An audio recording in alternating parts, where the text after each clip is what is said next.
All right, I will call the meeting of Senate Government Affairs to order. Good afternoon and welcome.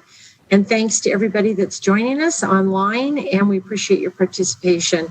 Members, please remember to mute your microphone when we are not speaking.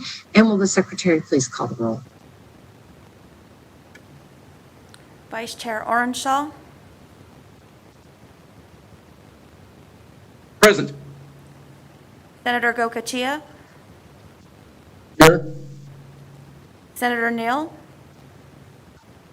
Here. Senator Hansen. Here. Chair Don Daraloop.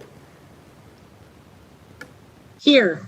Thank you very much. All members are present. And so before we begin, this will probably be my last meeting where I give you all the once over on Nellis, but I want to once again remind those that are watching just as a reminder, our legislative building is closed, and but as in previous sessions, we are available. All committee information is available on Nellis, and even in this virtual environment, the public is certainly asked to engage with the committee.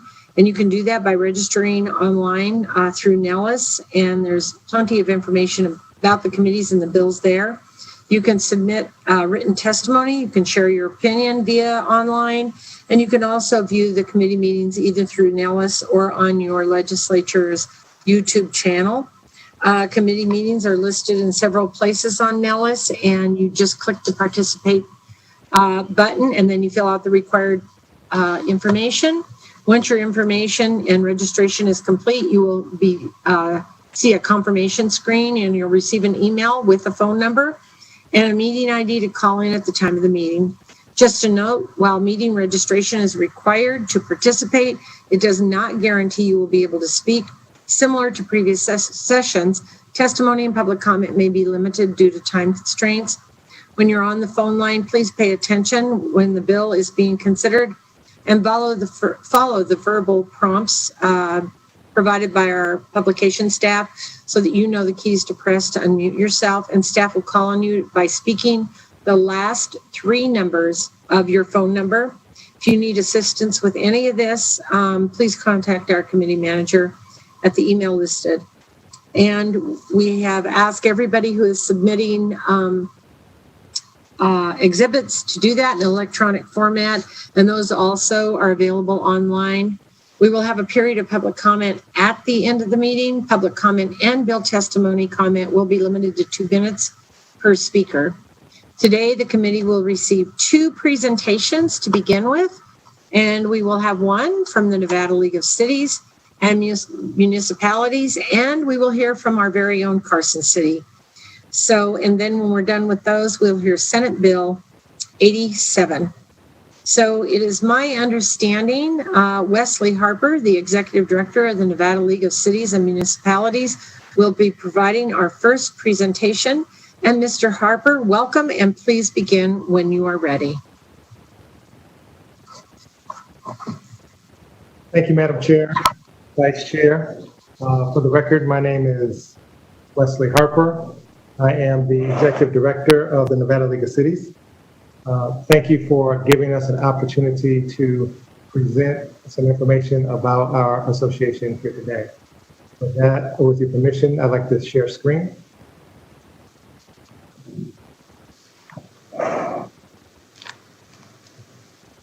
Madam Chair, may I share screen? Yes, you may. I'm sorry. Thank you.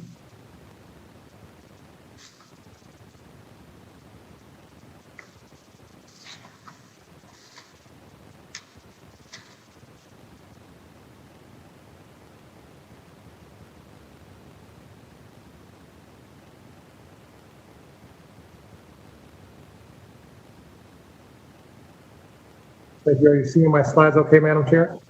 We can. Thank you very much. We're ready to go. Thank you. I appreciate it. Again, my name is Wesley Harper. I am the Executive Director for the Nevada League of Cities and Municipalities.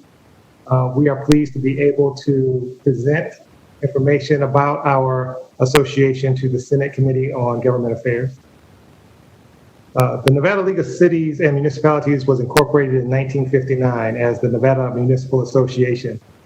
in order to recognize municipalities of varying designations and legal designations, we changed it to the Nevada League of Cities and Municipalities in 1997.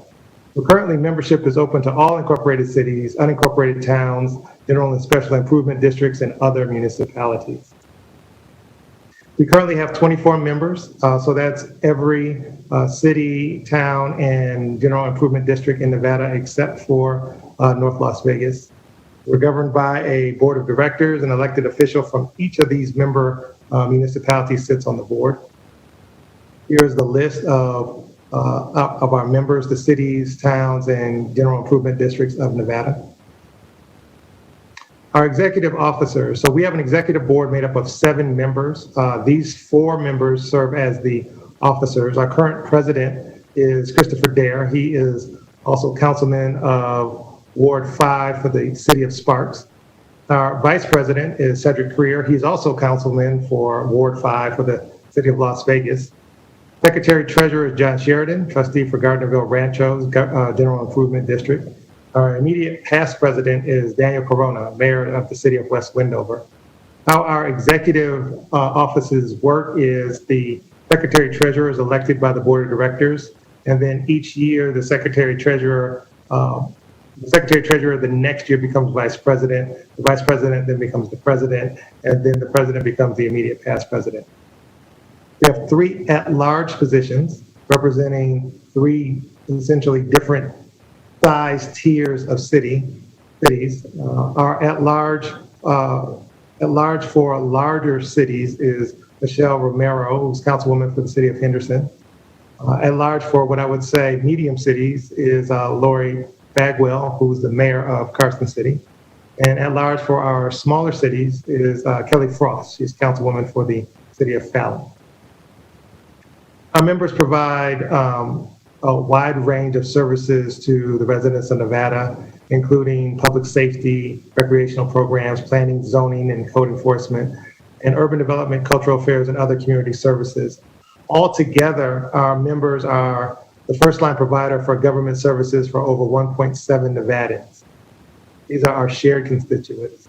And the services that the Nevada League of Cities and Municipalities provide to our members has to do with advocacy with Nevada Legislature and also our federal delegation in Congress, with federal agencies and state agencies as well, educational workshops for credentialing, quarterly board of directors meetings. We have an annual conference. This year it will be in Sparks, Nevada in August. I hope everyone can attend. We also participate actively in the National League of Cities, and as well as various steering committees with the NLC and advisory committees. We also help to make sure that our cities have access to group insurance and deferred compensation plans, and we have a certified public official program.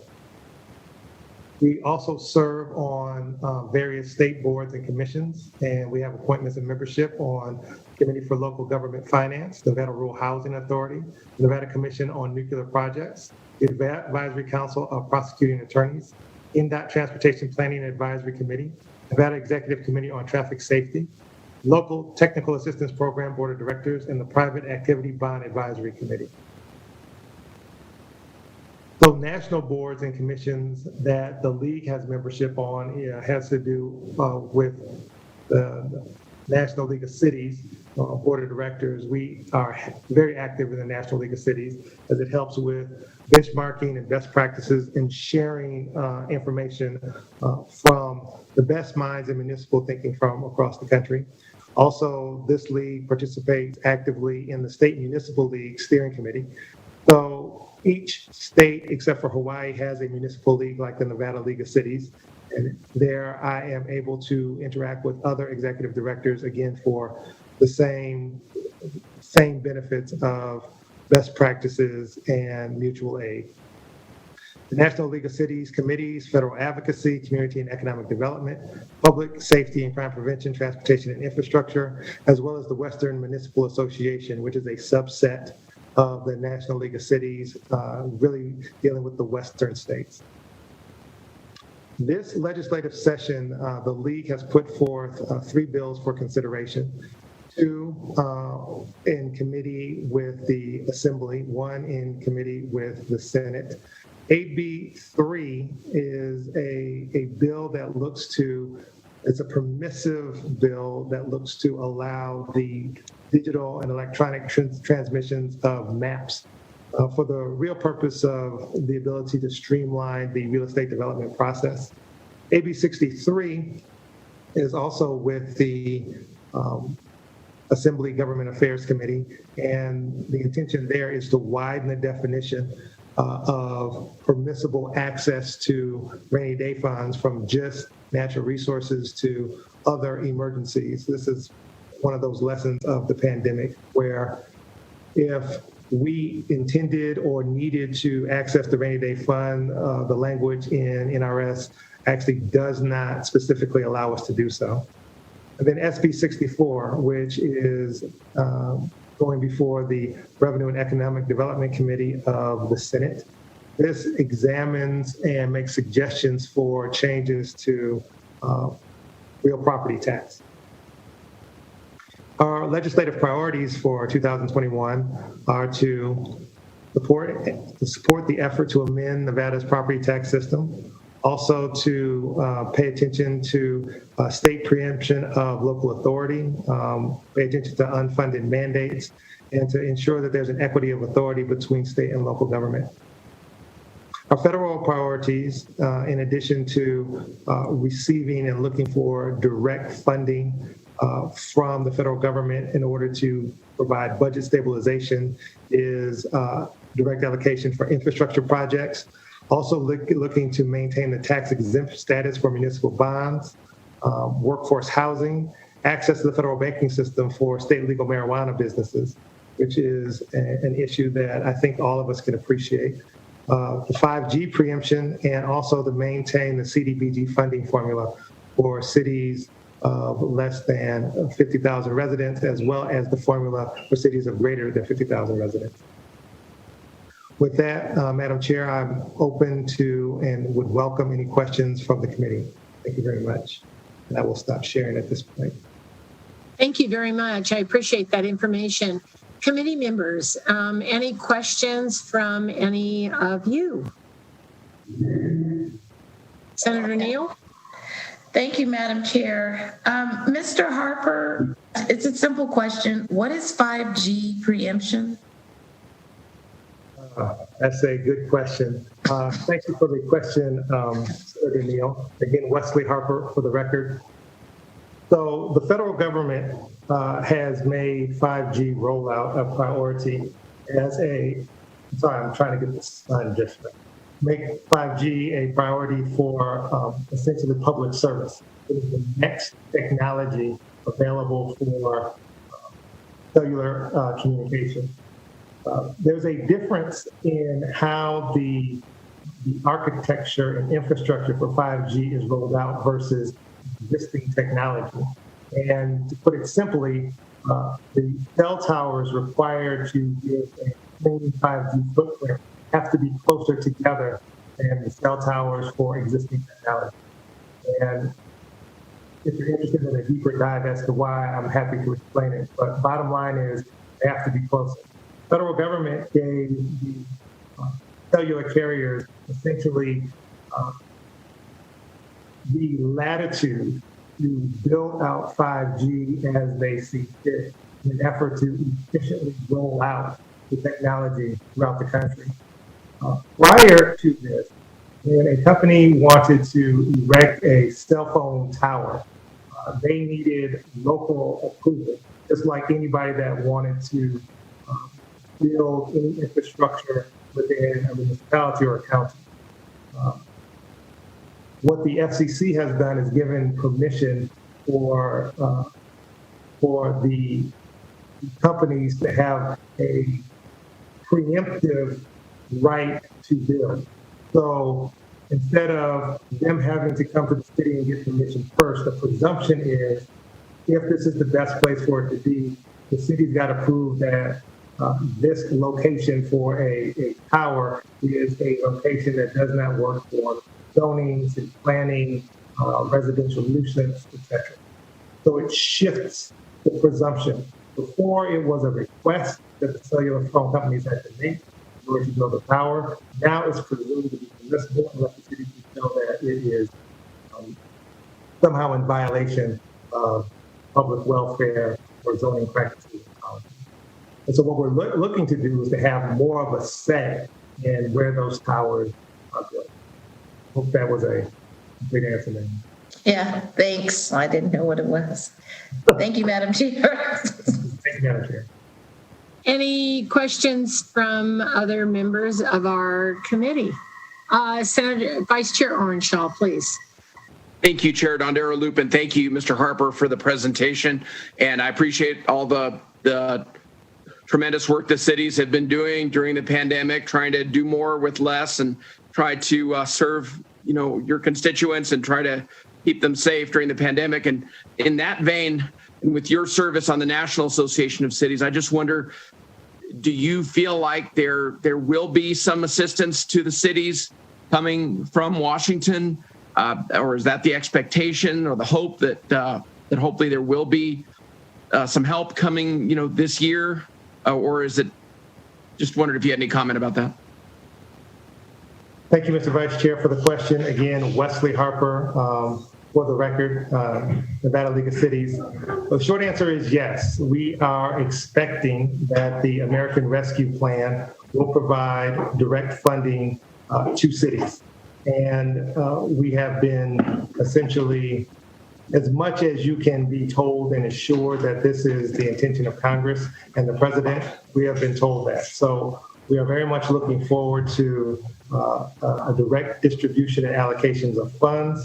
The actual funding formula and how those funds will be distributed to cities, especially cities that have populations of 50,000 or less, to my understanding, is still under review.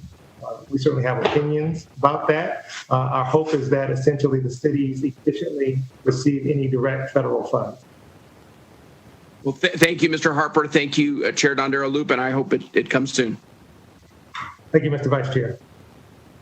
Thank you. Any additional questions from the committee members?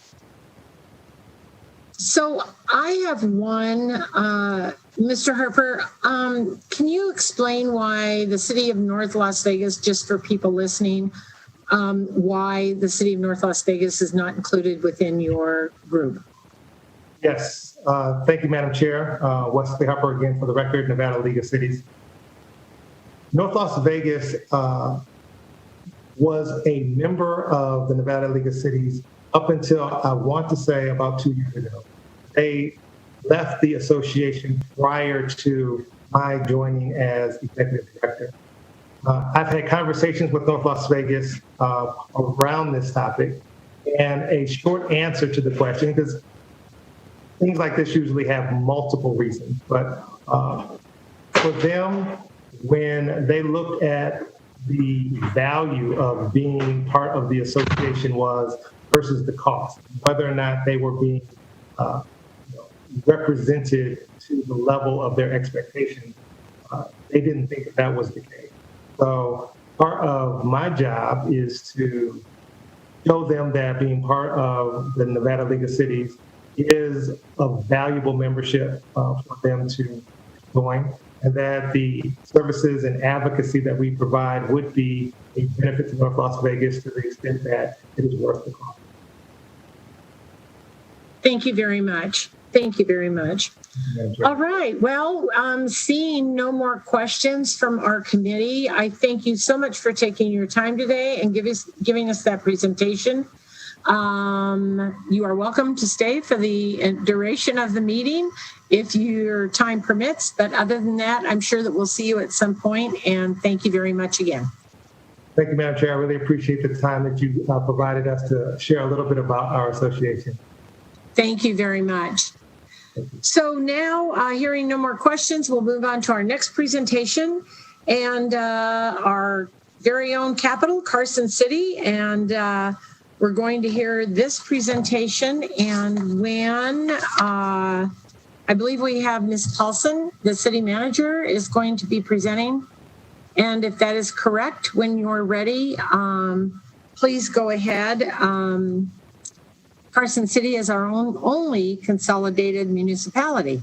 So if you will, you have already shared your screen. You're ahead of me. And thank you I very like to be much. ready. I love it. Thank you very much, and go ahead and welcome to our committee. Good afternoon. Thank you, Madam Chair and members of the committee. Thank you for having me this afternoon. I want to welcome you all to Carson City, and I hope you're enjoying our city. It looks like it might be kind of warm out today, but I haven't been outside yet. So I'll start with a little bit of history of Carson City. The Consolidated Municipality of Carson City was established in 1969 by consolidating Ormsby County and Carson City into one municipal government. I wasn't here back in 1969, but I assume one of the main reasons was to avoid duplication of services due to the city's relatively small geographical area. At just 146 square miles, Carson City is the smallest of all the counties in Nevada.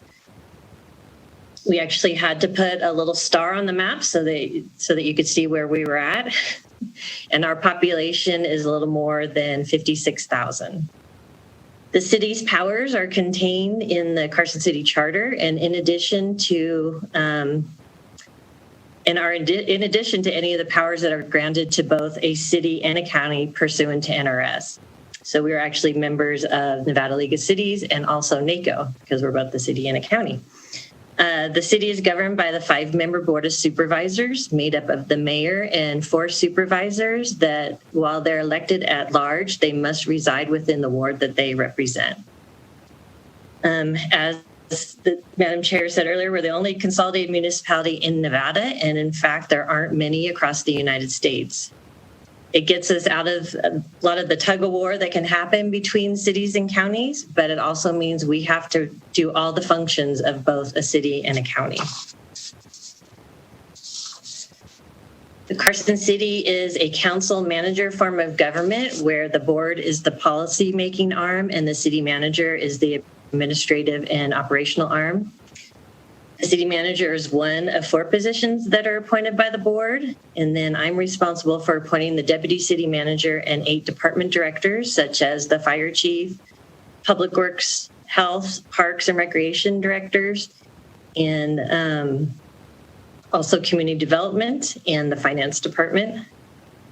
So running a local government like Carson City requires many wheels to operate it, and this requires that we all work together to keep on track. And I'm happy to say, for the most part, Carson City runs like a well-oiled machine. We also have 5 city offices and the courts that are run by elected officials. And this includes the sheriff, the DA, the assessor, the treasurer, clerk recorder, and the district and justice courts. So some of the many functions that the city's larger departments perform, I have listed on the next few slides. The Community Development Department is responsible for managing the construction permitting process, issuing business licenses, city zoning, the subdivision land development process, and growth management. This picture was taken at the groundbreaking ceremony of the South Carson Complete Streets project, and later on we'll see the finished product. Carson City Fire Department is responsible for fire suppression, prevention, emergency management, and emergency medical services. This picture was taken in front of the department's new ladder truck. And we had been without a ladder truck since 2011, and we had to rely on mutual aid from our neighboring counties to be able to access rooftops and buildings over 1 story. So that was a good addition to our fleet. We saw a lot of this activity right before the start of the session. Public Works is the city's largest department with approximately 140 employees. The Sewer Division maintains the city's sewer collection service. Water Division oversees water production and distribution. The Transportation Division oversees the Carson City's public transit system, the Jack Bus, which you may have seen driving around town. This picture shows the Streets Division, which is responsible for maintaining the city streets, signs, pavement markings, and traffic signals. Probably the biggest challenge for the city and local governments, I'm sure across the country, is the ability to maintain our streets with the limited amount of revenue we receive from the fuel taxes. Our annual budget for roads is approximately $4 million, which creates an estimated annual funding deficit of approximately $15 million. Thanks to Senate Bill 48 that was passed in the last legislative session, the city was able to levy a 5-cent diesel fuel tax last year. While that only provides about $400,000 in revenue, we'll take any little bit that we can get. Unfortunately, this fiscal year, we have had a decline in our fuel tax revenue due to the stay-at-home orders and then many more employees working from home. So the board did elect to transfer $400,000 from our general fund to cover those expected losses.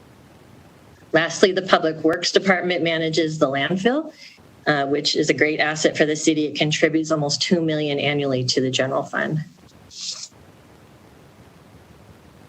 This is Carson City Health and Human Services.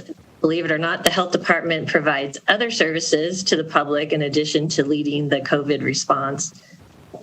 These include adolescent health and tobacco prevention programs and running the community health clinic. The Disease Prevention and Control Division oversees the inspections and permitting of food establishments, childcare facilities, and hotels and motels. This department or division also oversees epidemiology. I love saying that word for some reason, but I'm not sure anybody really knew what that was before COVID-19. But they've played a vital role in the COVID response. They provide disease investigation, contact tracing, and doing the reporting.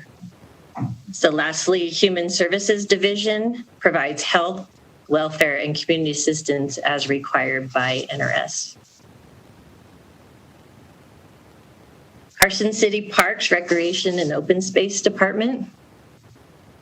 Carson City voters approved a ballot question back in 1996 to increase the sales tax levy by 0.25% to be used to fund acquisition, development, and maintenance of parks, open space, trails, and recreation facilities.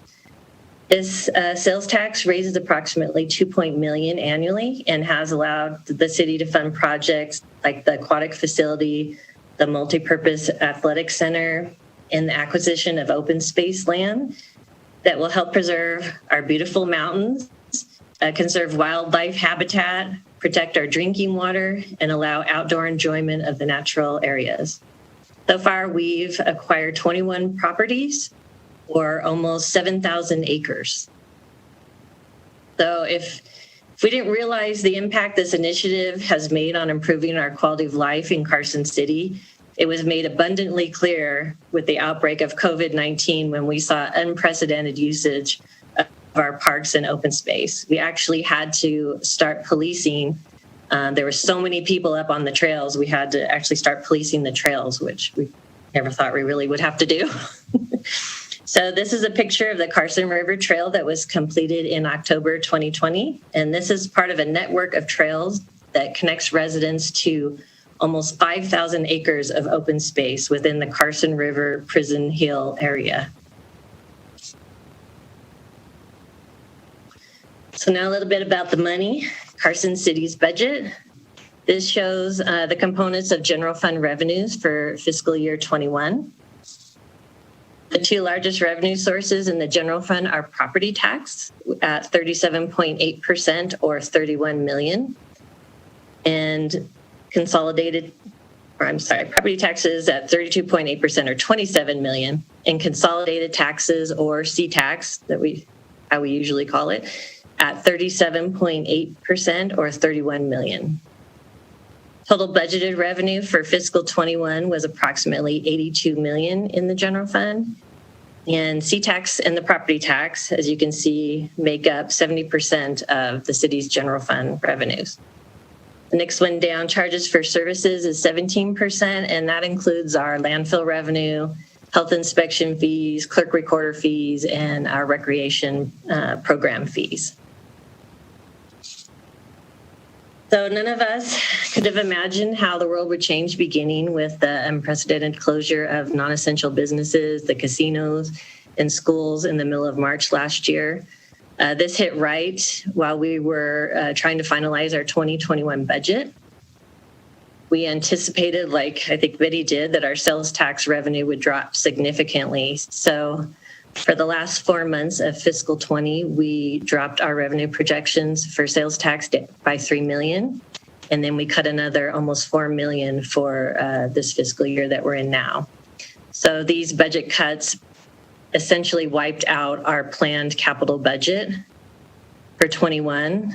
But thanks to all the federal aid that was being pumped into the economy, such as the Paycheck Protection Program for city businesses, the additional pandemic unemployment compensation, the CARES Act funding, and the stimulus checks, the city did not see a large drop in sales tax, and we were actually able to reinstate our planned capital budget.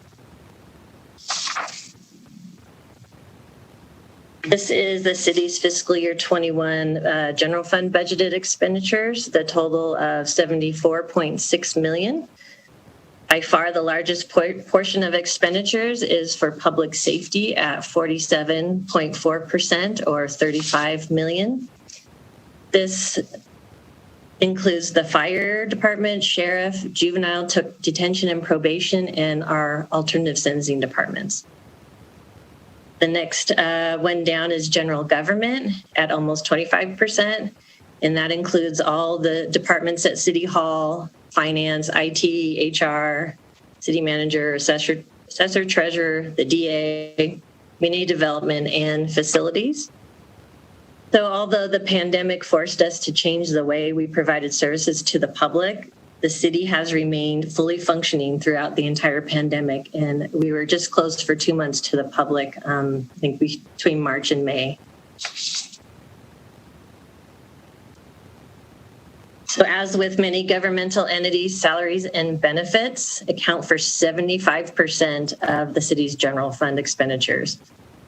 We have a little over 600 full-time employees, of which 448 of those are paid from the general fund.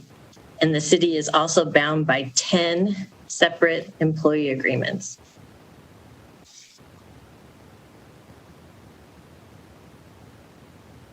All right, switching gears a little bit, let's talk about development in Carson City. So while we're constrained by a very small geographical area, development in Carson City is going strong.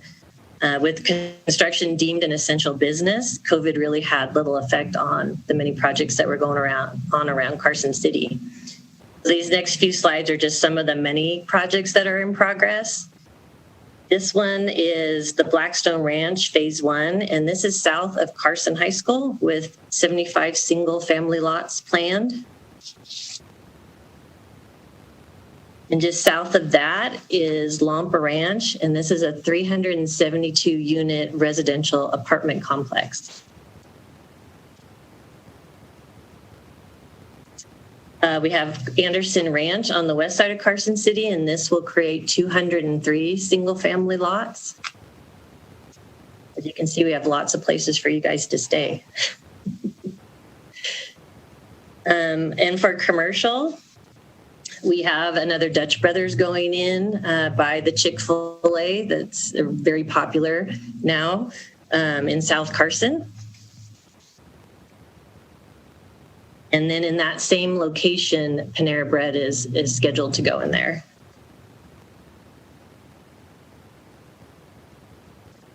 So the next thing I just wanted to talk about was some of the investments the city is making for the future. And so while still recovering from the effects of the recession and the need to stimulate economic development in Carson City, the board approved the levy of a 1/8% sales tax for public infrastructure projects. The downtown streetscape improvement projects, downtown Carson Street, that was completed in October of 2016, and Curry Street was completed in October of 2018. And those have really revitalized the downtown and created new retail, restaurants, and residential units. Just to see all the activity in the downtown has been amazing. while it did slow down a bit during COVID, most of our businesses were able to remain open, and we've actually seen some new ones pop up down there.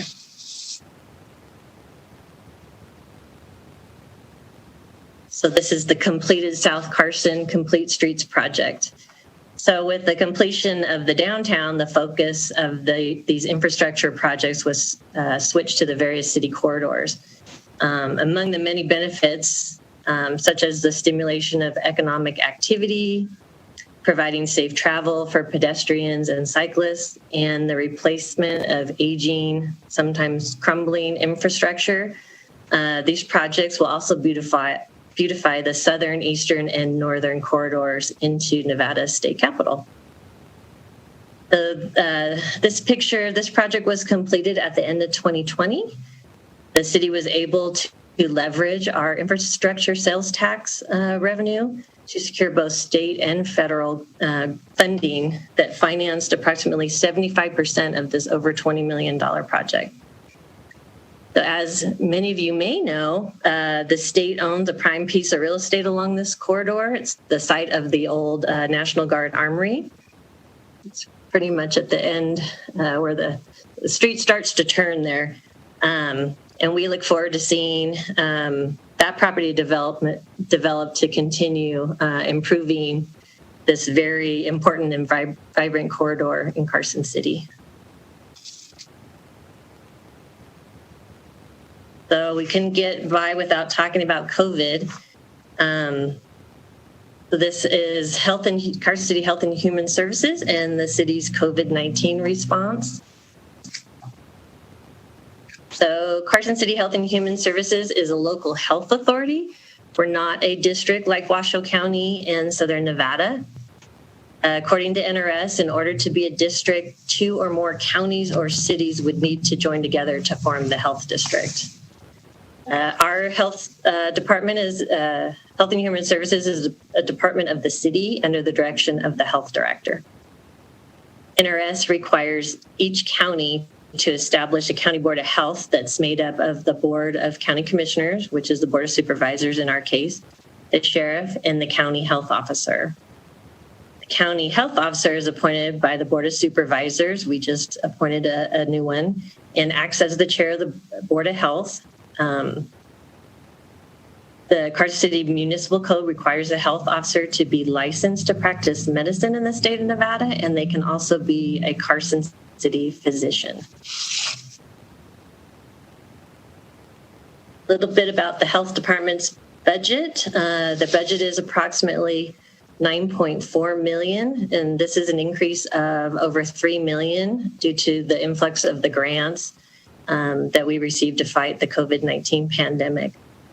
Staffing at the health department was about 38 full-time employees, and they're currently up to 66, and I bet there's probably even more now.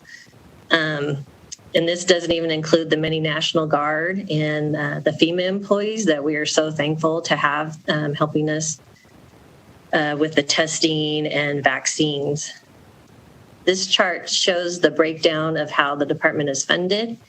And as you can see, the department relies heavily on state and federal grants, almost 63% or $6 million, 29%, $2.7 million from the city's general fund, and 8% from charges for services and interlocal agreements. Just a little on the time frame for our COVID response. As you can see, we've now reached the 1 year. We're finally over 1 year now with COVID. Because this is a public health emergency, the Public Health Preparedness Division of the Health Department is leading the COVID response. And in February, they initiated a department operations center. By the middle of March, when we saw the closure of the non-essential businesses, Carson City, Douglas, Lyon, and Story counties were known as the Quad counties. We combined resources to open a single emergency operations center to support the health department. So many of you might not know that while the health department is actually housed in Carson City, We perform many services for the other 3 counties, most notably as COVID-19 testing, the contact tracing, and vaccinations. So the population of the Quad counties is approximately 169,000. On May 5th, the Health Department held the first community testing event, May 5th, 2020. The Health Department held the first community testing event and have conducted 95 testing events throughout the 4 counties since then. And they also continue to test Monday through Friday at the Health Department. As of yesterday, the Quad counties have reported 11,161 positive cases, of which 2,106 are currently active. And unfortunately, we've had 207 deaths. On May 24th, we held the first community vaccination event and have now conducted 47 events throughout the Quad counties. As of Monday, we have received 17,250 doses of the vaccine. We've administered 14,540 doses. The difference is just the remaining doses that will be administered this week. Our allocation for the Quad counties has increased approximately 10%, with almost 1,700 doses in recent weeks. Hopefully, we'll see increases in our allocation because the Health Department and the Quad counties are prepared to ramp up to administer at least 7,000 vaccines a week. And that's thanks to the city, county, and state government partners, our hospitals and medical groups, the National Guard, and the many volunteers. And then just another thing to note on this COVID response is that it has been 100% grant funded.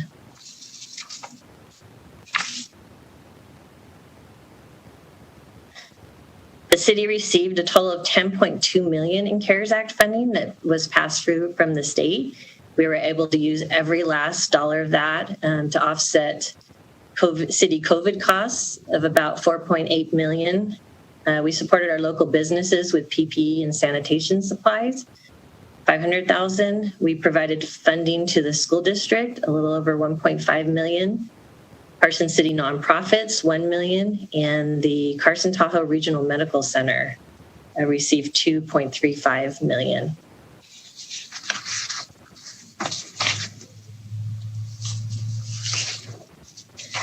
So because Health and Human Services is providing the emergency response for all the Quad counties, they're constantly having to take their show on the road. So whether it's sunny or snowy day, their show must go on. The picture in the bottom right was an event in Douglas County that was in the middle of a snowstorm. I think probably after that event and the unpredictable weather in northern Nevada, the health department is working on securing large indoor facilities in each of the 4 counties so that we can accommodate large vaccine events so we can get those 7,000 vaccines out. In closing, I want to thank the state, our city partners, volunteers, residents, businesses, and the health department for their amazing dedication in the fight against COVID-19. And thank you so much for your time today. And I'll take Thank you very much. And thank you for being such a wonderful place to live. And I've had many family over the years that have lived here, starting in 1947 with my parents and my brother, many others. So it's true to the name of Nevada. So thank you very much. Any questions from our committee members? Did I see your hand? Senator Hansen, please. Thank you, Madam Chair. Nancy, great presentation. Carson always has the feel that it's really a very well-run city, and it certainly looks like it from that. You mentioned earlier in the presentation that Carson City government offices are only shut down for a couple of months. Did I hear that right? And if that is true, what were you opening at 25%, 35%? How did that work out? Thank you, Madam Chair, through you to Senator Hansen. Yes, so we all of our city offices were closed to the public, but many employees still remain working. Almost all of City Hall employees were coming to work physically. We did have, I think, at any one time, maybe 200 employees that were working from home. And now there's still some working from home once the governor went into the statewide pause just to have the social distancing. We had people start to work from home again. Did I misunderstand? Were your buildings open up to the public or not? Yes. So for the 2-month period, they were not open to the public, but after that, we've been open to the public. So I think just March through May, we were closed to the public. And since May, have you guys had any spike in staff issues with having COVID or anything? The reason we're still shut down here. You guys are open. We're in the same city. I assume our staff is very similar to your staff as far as their health issues and so forth. And I think that we should open up the building, frankly. And so when I hear you guys have been open in this city, open to the public now for months, and without apparently any spike in COVID or any unusual outbreaks of COVID among your own people, I just think it's a great example for us as to why we need to do the same thing in this very city. So that's why I was asking. But thank you for being open to the public. I think that's a great example for all of us here in the legislature as well, that we need to do our best to facilitate the needs of the people that we serve, which here in the legislature is, of course, the citizens of the state of Nevada. So thanks for that example, and thank you very much for your presentation, and thank you, Madam Chair, for allowing that question. Thank you, Senator Hansen. And I would just remind you that 1,000 people in this building is probably different than 50 people in a county building or a DMV or whatever it might be. So appreciate the comment. Senator Neal, please. Thank you, Madam Chair. So I have a question. It was on the property tax. So 32% of your budget is property tax. So I just wonder, how is the government, I guess, planning for the future? I see there's a lot of new construction that was in your slide. And what I'm thinking is, new construction, that first year, it's not abated. And then after that, it's abated. So you're going to see a spike, and then you're going to see a leveling out. And so I'm wondering how you're planning your budget to be a little bit more conservative, knowing that your growth is going to plateau, and then you're not going to see the same influx because it's going to be abated to a degree with all of this growth. Madam Chair, through you to Senator Neal. You may go directly. Okay, thank you. So the property tax definitely, has been very slow and steady because of the abatements. Over the last several years, we've only seen between 1% and 5% increases since fiscal year 14. As you can see, the property tax, I have a slide here that if you looked between 2014 and 2020, it's only increased 4.8 million. And you see a much larger increase in the sales tax revenue. So we pretty much know that the sales tax that has come in the recent year is going to be one-shot funding. So what we do is we're taking any excess funding and we're trying to build up our ending fund balance in the general fund. And we're also moving some of that excess revenue into our extraordinary maintenance fund so that we continue to be able to, take care of our, deferred maintenance and our capital needs, even if we were to go into a recession. Did that answer your question? Thank you very much. And one last question, Vice Chair Orenshaw, if you can make it a quick one. Thank you. Thank you, Chair, and thank you to the city manager, Paulson. Quick question. I know Carson City is very popular for retirees to move to, and probably has one of our older populations of all the counties. What kind of response are you finding now that the vaccine's been available? Are people wanting to get it, willing to get it, or are you finding hesitancy for people to get the COVID vaccine here in Carson City? I think what we're seeing, Senator, is it's probably about a 50-50 on.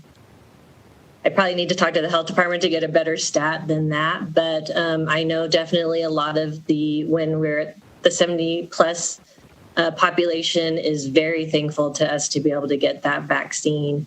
This week we've just started vaccinating the continuity of governance, and so that includes many of the city employees also. Does that answer your question? Sorry, I forgot. Thank you, Ms. Paulson. Thank you, Madam Chair.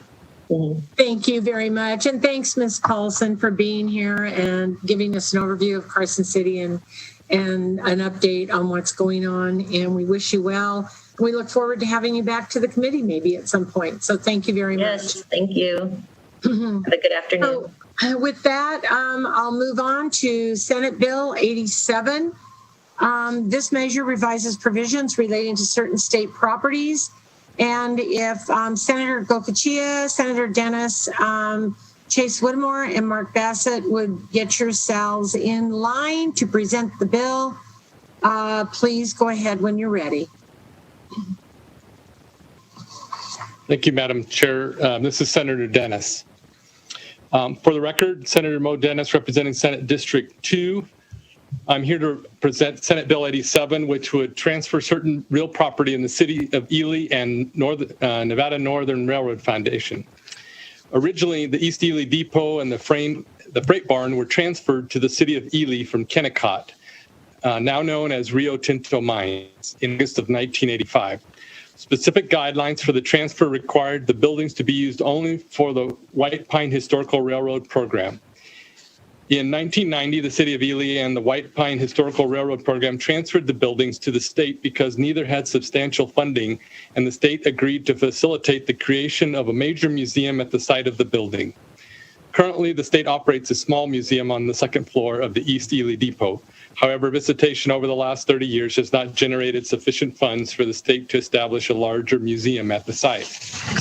Now the city of Ely and the Nevada Northern Railroad Foundation, formerly known as White Pine Historical Railroad Program, have the money and capability to create the long-awaited museum using the existing freight barn building. The building is quite large and offers the infrastructure for a museum that could represent a substantial benefit to the tourism industry in Ely and Northern Nevada. I'd also like to share that I have received letters of support for the measure from the city of Ely and from White Pine County. Existing law provides that the Division of Museums and History of the Department of Tourism and Cultural Affairs consists of various museums and historical societies, including the East Ely Depot Museum. Section 1 of the bill removes the East Ely Depot Museum from that list of institutions. Section 2 requires that the state land registrar to transfer the East Ely Depot and freight barn to the city of Ely and the Nevada Northern Railroad Foundation or its successor organization. We are expecting a friendly amendment that would transfer all artifacts and records that the foundation originally transferred to the state in 1991. The goal would to be properly store them, display them, and digitize them for public benefit. And on a personal note, several years ago, my youngest was really into railroads, and we had made a goal as a family to go to all the railroad museums in Nevada, and we had an opportunity to go to the one in Boulder City, the one here in Carson City, and the one in Ely.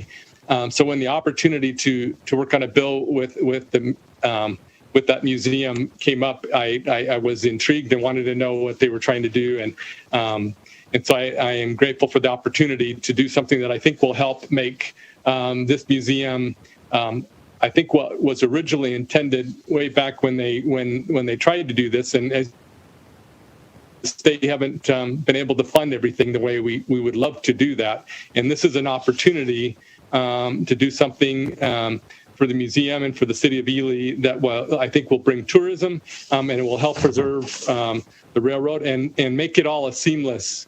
Because I remember when we went as a family that there's actually two museums. There's the foundation and then there's a state museum.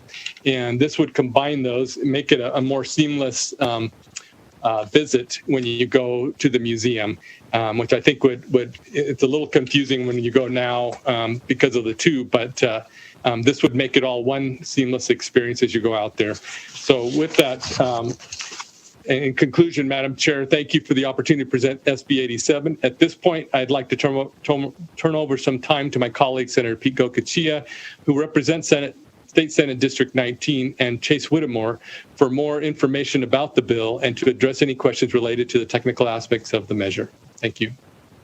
Thank you very much. Senator Gokachia, go ahead, please.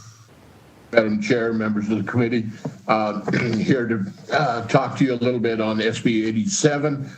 Clearly, it is in my district, and I'm probably more familiar with the freight barn than anyone in this building today. I've spent lots of hours there, and there's about 3 people that in Ely yet, Pete Paris, Grayson Uwaldi, and myself, that we called it the wool shed. I mean, that's where you loaded trainloads of wool. In our younger years, I spent a lot of hours there.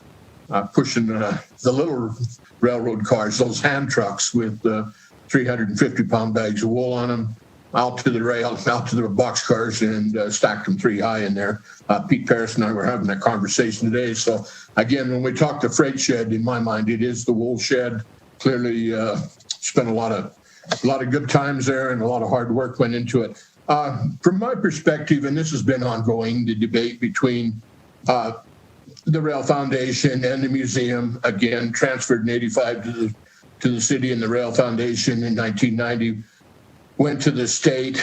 And unfortunately, the state especially the last decade, clearly hasn't had the ability and the dollars to bring the facility to where it needs to be. And you have to understand, if the train goes away, that is the attraction.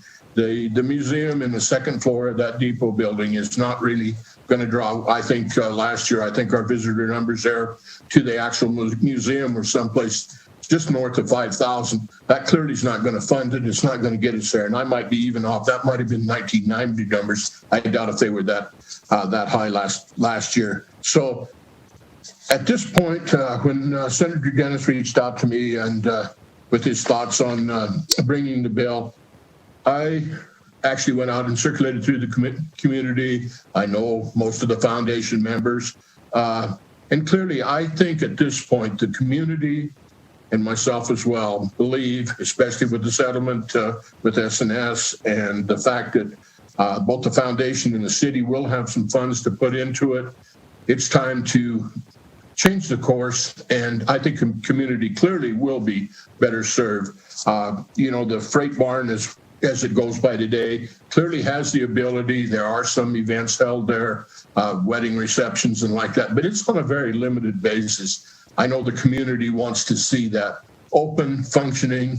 I know I'm going to say the east end of that freight barn, wool shed, has a lot of exhibits in there. The last time I was in it, are only partially put up.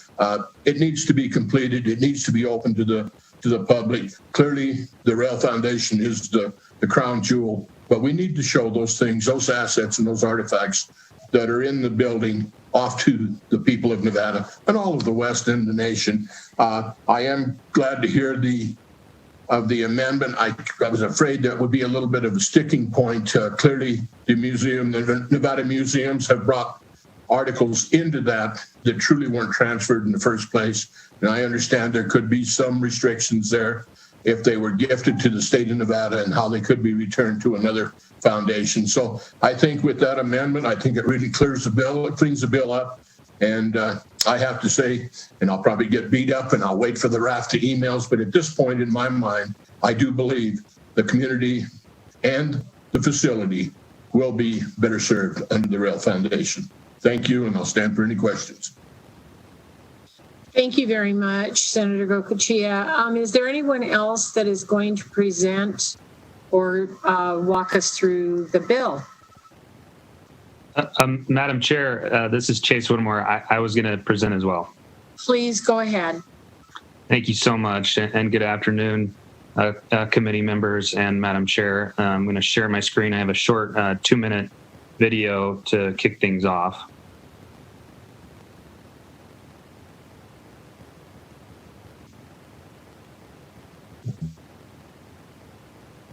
Hello, I am Mark Bassett, president of the Nevada Northern Railway Foundation in Ely, Nevada. The foundation's job is to preserve and protect this national historic landmark and pass it on to the next generation in better shape than we found it. Passage of Senate Bill 87 will help us achieve that mission.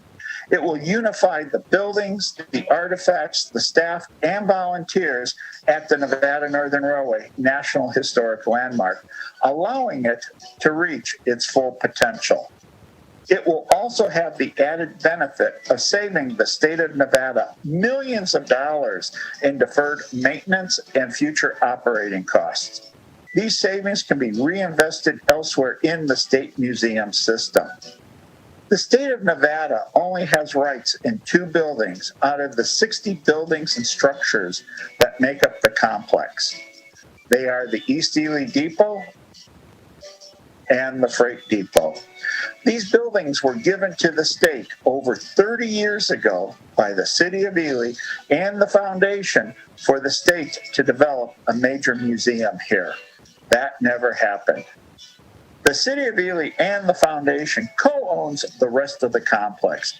It is the foundation that preserves, maintains, and operates everything else, including the tourist trains. In the past 30 years, the foundation has invested over $33 million in the complex. We have saved and rehabbed 14 buildings and rebuilt the steam and diesel locomotives. Our efforts have generated an estimated economic impact of $80 million for the state of Nevada and the local community. Passage of Senate Bill 87 will save the state of Nevada millions of dollars. It will also allow the Nevada Northern Railway National Historic Landmark to reach its full promise. And then, Madam Chair, I also have a PowerPoint presentation, so let me just share that real quick. Go ahead, please. Thank you.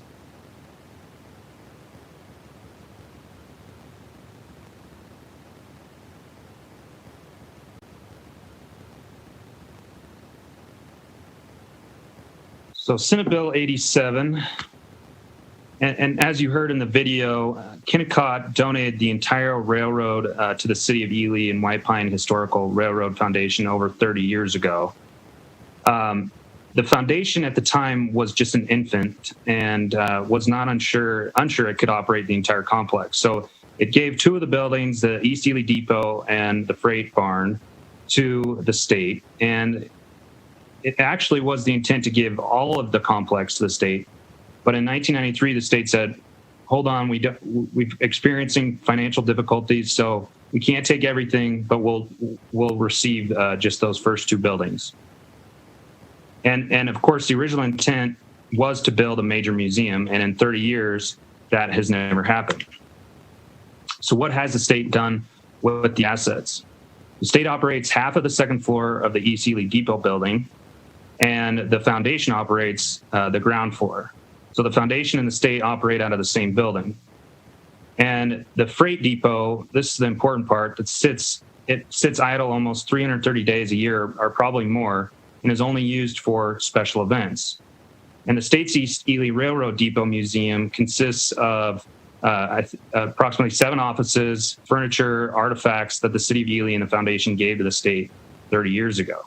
And most tours last between 10 and 20 minutes. And it's important to remember that currently right now, the 2 buildings over 30 years, the state has over $1 million in deferred maintenance. Here's a map of the complex, and you'll see that the foundation's land and the city's land completely surrounds the Freight Depot and the Museum Depot buildings. They own the frontage road, They own the parking, the foundation does, and the city owns the frontage road and all the parking. Here's a color-coded display showing the different aspects of the East Ely Depot. There's administrative offices that the State Museum operates out of, and then they have the display area, and then the Nevada Northern Railway Museum has a display area and gift shop. This is the front entrance to the East Ely Railroad Depot Museum, or sorry, on the north side of the depot building. And you see here, there's a sign that's been drywall screwed in to a 114-year-old door, not exactly up to SHPO standards. Up here you have, or on this slide, shows the staircase up to the East Ely Railroad Depot Museum that visitors go into. On this slide, it shows the layout of the current exhibits, and then you see here the administrative offices as well for the State Museum. And the foundation, what we're committed to doing is we're going to keep these exhibit rooms exactly the same. With the proposed amendment, all the furniture, all the fixtures, all the artifacts, records, everything would remain in those exhibit rooms, and then we would move into the administrative offices. Here are pictures of the hallway entrance into the exhibit room, and then the exhibit room 1 is on your right. And again, we're committed to keeping this exactly like it is today. We're just going to enhance, and what we want to do is enhance the interpretation of the displays. Again, you see here the furniture and fixtures that we gave to the state 30 years ago, and we want to keep that as is so that none of the interpretation in the history is lost. We want to preserve that and add to it. Here's some of the problems. There's a lot of maintenance needs. I said over $1 million in deferred maintenance. Here's one example. The heater in the women's waiting room has been broken for almost 3 years, needs to be fixed. And this was the temperature just a couple weeks ago, 57 degrees, pretty cold. Some other maintenance needs here. You see there's some ADA problems with this door, and this project was supposed to be completed almost 10 years ago and still hasn't been completed. Again, here's another example of some upgrades and maintenance. The wooden deck on the freight depot is failing, and so and there's snow accumulation there that's causing warping. And what we want to do is take control of these buildings and put in the necessary repairs. So what does the foundation do? We greet all the tourists and visitors. We provide the walking map of the complex, and we explain what there is to do and see. We provide almost all of the marketing and promoting and advertising for the complex. And we operate some extremely popular programs, Be the Engineer, Railroad Reality Week, and Star Trains with the Great Basin National Park. We have a huge presence on social media, over 108,000 likes compared to only a few hundred from the state. We've been featured many times on CBS This Morning, Pawn Stars, American Restoration, and even appeared on The Big Bang Theory. Dr. Sheldon Cooper, if you got any fans out there, rode on our train as the conductor. And then you'll see there at the bottom a lot of our awards that we've won throughout the years. Here's some of the building projects that we've done. This is the Chief's Engineer building in 2000, and then here it is today on the right. It was on the verge of collapse, and what we've done now is save that building. And here's inside what it looks like today. And again, we did this in accordance with the Secretary of the Interior standards for the treatment of historic properties. And these plans were approved by the Nevada State Historic Preservation Office. Here's another example of a building that we saved, the bus support garage. And again, we did this in accordance with the Secretary of Interior standards for the treatment of historic properties. And this is important. We are here to protect the integrity of the history of this facility. We've saved 9 structures from collapse and rehabbed another 7. So why support SB 87? SB 87 will increase visitation and tourism to Ely and White Pine County, which will increase room nights, increase economic activity, and drive future tax revenue. How? Because SB 87 will allow the foundation to invest millions into the freight depot, creating a new museum and visitor experience. This will bring new and more visitors to the historic complex. The operations of the foundation and the state often clash over upgrades, maintenance, operation times, and there's some other problems. And this has been occurring for over a decade, and it's a simple function of the fact that there's two operators.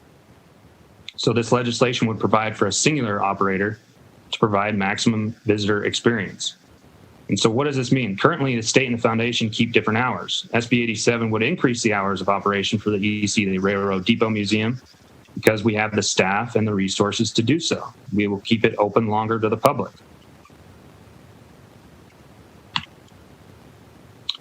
So here's an example of how the non-integrated operations are a structural problem. You see here we had the governor out to attend a photo shoot of Engine 93 on its centennial in 2009, and there you see a sign that says museum closed.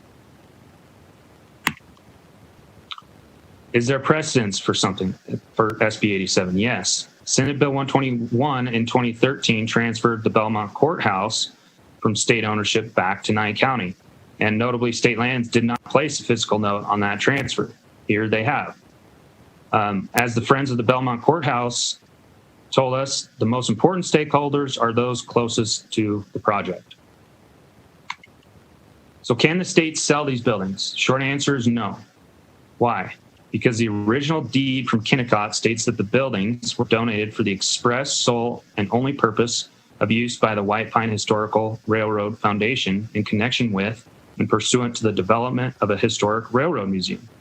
This means if the buildings are used for any other purpose, then Kennecott could exercise their reversionary interest. No third party would purchase these buildings subject to that deed restriction.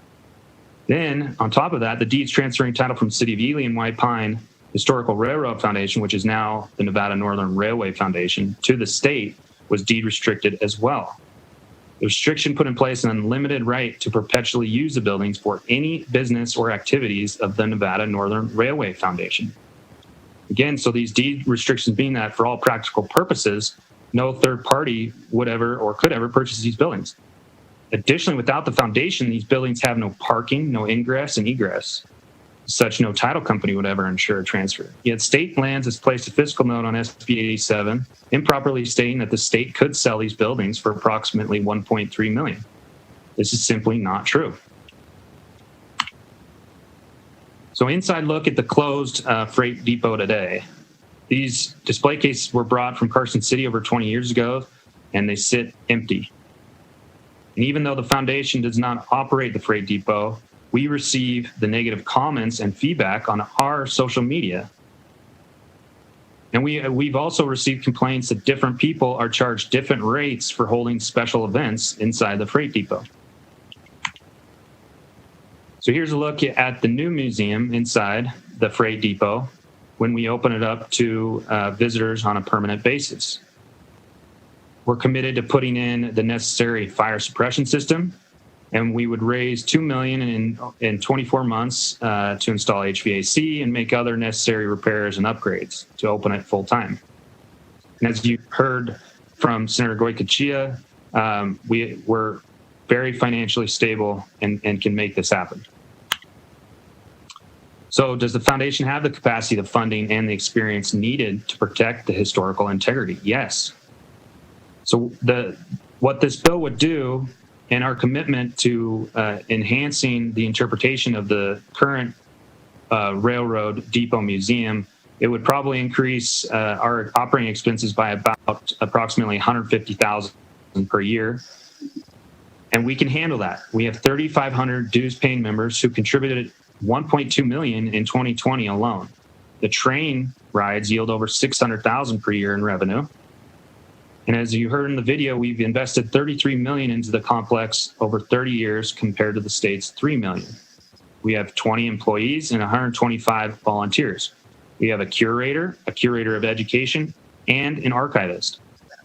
We're overseen by a board of directors. 5 are elected by the members, and 2 are elected members of the City of Ely City Council. The City of Ely would be a joint owner, and the public would still have oversight. The Foundation's commitment to protecting the historical integrity of the complex is proven by the numerous grants we're awarded each year, like the Save America's Treasures grant that we got for $487,000.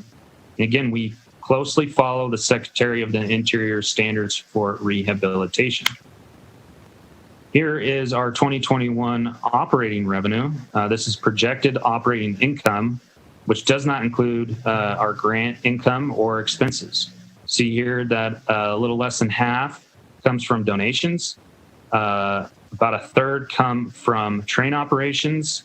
We receive between 10 and 15% from room tax income from the City of Ely.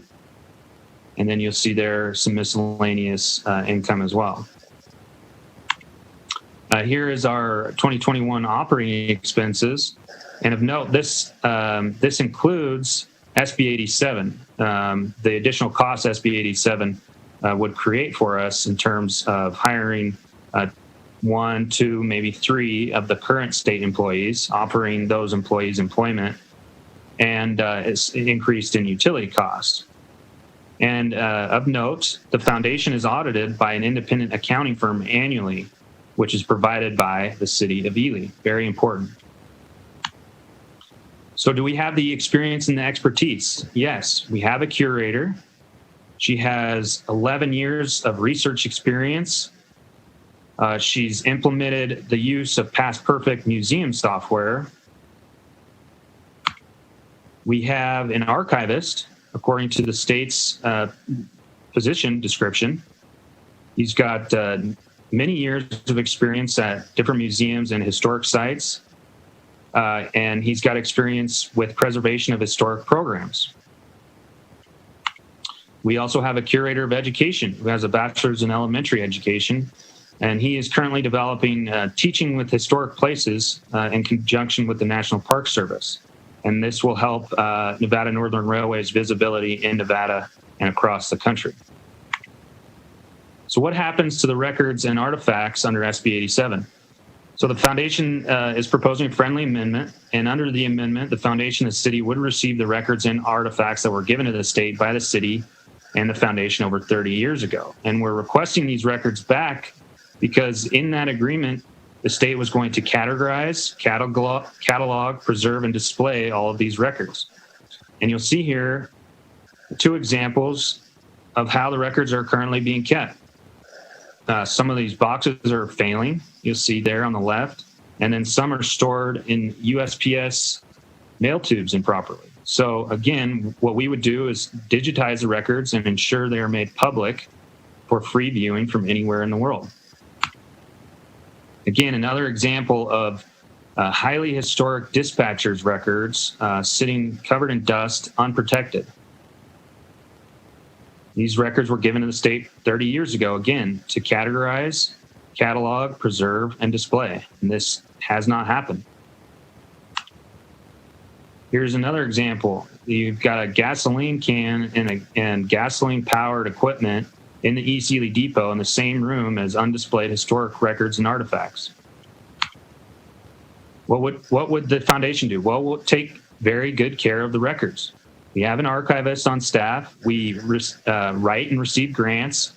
We have a grant pending right now for $340,000 from America's Treasures grant, and we would match that award.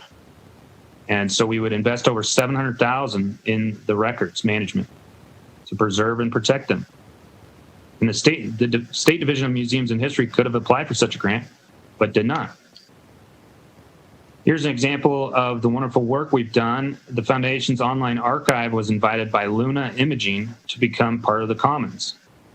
And if you type in Nevada into the search bar, the railroad's items appear alongside NASA, which, the testing done in the Nevada desert.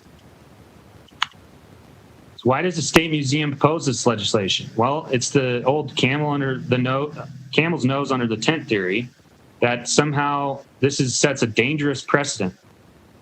But we've got a unique situation here. this transfer is both to the city of Ely and to the foundation, not just a private entity.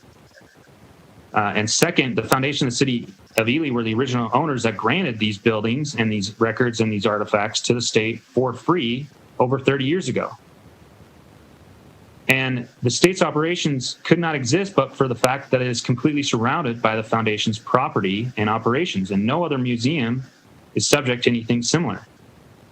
They also believe that the foundation does not have the financial capability to follow through, but the state is the one with the $1 million in deferred maintenance, and in 30 years has never opened the freight depot to the public on a regular basis.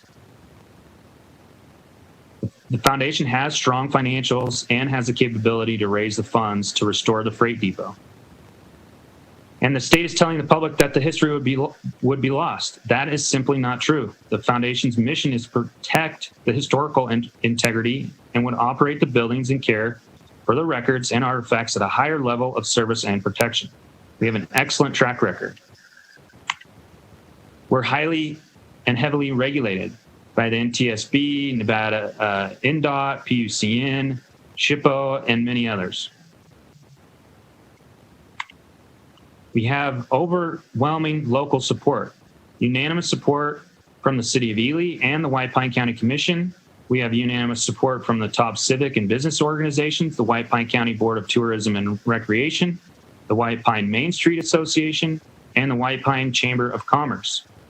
We've also received 100 letters of support from members of the community. In addition to that, we have over 600 emails and letters of support from our dues-paying members of the foundation, of which I think only 200 or so made it to Nellis. I'll have to get with the chairwoman after the hearing and provide you all with copies of those additional emails and letters in support. And again, some of the foundation's accomplishments. Here you'll see the Nevada Northern Railway National Historic Landmark sign and barrier that we put in and installed to protect the building. And in closing, the Division of Museum and History could have done all these projects over the course of the past 30 years, but didn't do it. And why? Well, the Friends of the Belmont Courthouse have demonstrated that the best caretakers are the ones who are protecting something that is dear to them. And with that, Madam Chair, I'll stop sharing, and Mark Bassett is here with me as well to answer any and all of your questions. Thank you very much. And I will ask the committee members if they have any questions. I believe Senator Neal, did you have a question? Thanks, Madam Chair. I wasn't sure if I was going to ask it. I heard the arguments, and I guess, when I looked at the fiscal notes of roughly $5 million that the state is saying that they would lose by this transfer, I guess what I'm trying to understand is the gift was given, but you're alleging that they haven't been good stewards with the gift, and now you want it back. And I guess I'm not, I'm not understanding exactly why we should flip this back, right? I feel like if the gift was given, then why can't you guys work together and help make this what it could be in a partnership? Thank you for the question, Senator Neal. Can you hear me? Okay. So to the fiscal note of the state museums, they put that fiscal note on because the artifacts are in the original bill. The artifacts and the records were going to stay with the state museum system. And under the proposed amendment, all of the artifacts and records that we gave to the state 30 years ago would be returned to us and would stay, and therefore would not necessitate the state museum building a 12,000 square foot new facility for the $4.8 million that they said they would in the fiscal note. And in terms of working together, well, it's been over 10 years. These problems keep keep rearing up, and there's maintenance issues that we disagree about. There's upgrade issues that we disagree about. And again, you hear from Senator Dennis, even visitors that come out there have sort of this confusion when they get there that there's two separate entities operating this. What we want to do is put this all under one operation, one seamless operation for visitors, for tourists alike, to provide the maximum experience. And although the state has done an adequate job of protecting the records, they haven't done the best job possible in our estimation and belief. And so what we want to do is transfer everything back to us so that we can protect everything, enhance the interpretation.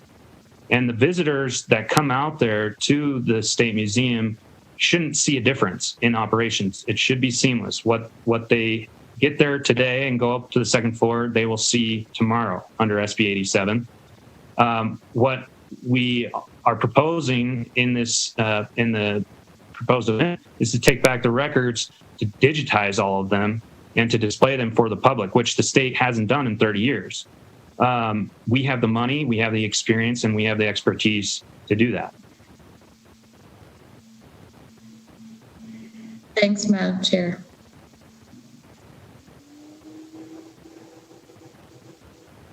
Thank you very much. Additional questions from the committee? Vice Chair Orenshaw, please. Thank you, Chair, and thank you for the presentation, Mr. Whittemore. It's very thorough. You talked about deed restrictions. I just wanted to be sure I understand if this bill passes, and will those deed restrictions make sure that this cannot be turned over to some other use that's not a railroad museum? And because it sounds like the foundation's doing a lot of great work, but what if in 10 years for some reason it goes under, or the people operating it just don't want to operate a nonprofit anymore? What kind of guarantee would there be that this would continue to preserve these treasures and continue to be a railroad museum or facility? Thank you for the question, Senator Orenshaw. And yes, you're right. The deeds currently are deed restricted. So the original transfer from Kennecott restricted the deeds, and then the transfer from the foundation in the city of Ely to the state also restricted the deeds. And so you're right that no third party could come in and operate a bar or a restaurant or anything like that under the current deed restrictions. And those deed restrictions remain under SB 87. Thank you, Mr. Whittemore. Thank you, Chair. May I ask one brief follow-up, Madam Chair? Please. Well, thank you. And those deed restrictions, are they in perpetuity, or there's not expiration or period of time they expire? Senator Orenshaw, no. That's correct. There's no expiration to those deed restrictions. Thank you, Mr. Whittemore. Thank you, Madam Chair. Thank you very much. Additional questions from the committee? Senator Hansen, please go ahead. Thanks, Madam Chair. Chase, great presentation. Honestly, it was devastating. I mean, as a Nevada history buff, the pictures that you showed just made me wince. I mean, stacks of historical documents covered in dust, boxes tipped over. I mean, I'm sorry. If the state's had this property for 30 years and that's the condition it's in. By the way, I've been to the museum. I've been to the thing. I took a little train ride when I was there with my kids years ago, and I'm all for preserving all of that. So, I want to make sure I heard one thing right. You said currently the place is closed 330 days out of the year. Did I hear that correctly? Senator Hansen, yes. The freight barn, so the two buildings, one of the larger building, as Senator Goycochea calls the freight shed, the wool shed, that building is a very big building, and that is currently closed and only open for special events a few times a year. And that is the goal of the foundation under SB 87, is to have that building returned, invest millions of dollars, and to open that up as the gem museum for the benefit of the public. Okay, well, I heard it correctly. No, I think honestly, the idea that I was sympathetic to some of the emails I was getting, but now after seeing how the state's taken care of this for years, I mean, come on, 30 years is long enough. They have let it fall apart. It looks like even the maintenance stuff that you brought up. Being a plumber, I know about fixing heating systems and things like that, and it's just embarrassing that it's been like that for years and years. So I think the bill has some really strong merit based on your frankly devastating presentation. So all for it. Thank you, Madam Chair. Thank you, Senator Hansen. Additional questions from the committee? I have one. Mr. Bassett, can you give us your, treetop overview of maybe your opinion and why you are the expert here? Thank you, Madam Chairman. I am Mark Bassett, president of the Nevada Northern Railway Foundation, for the record.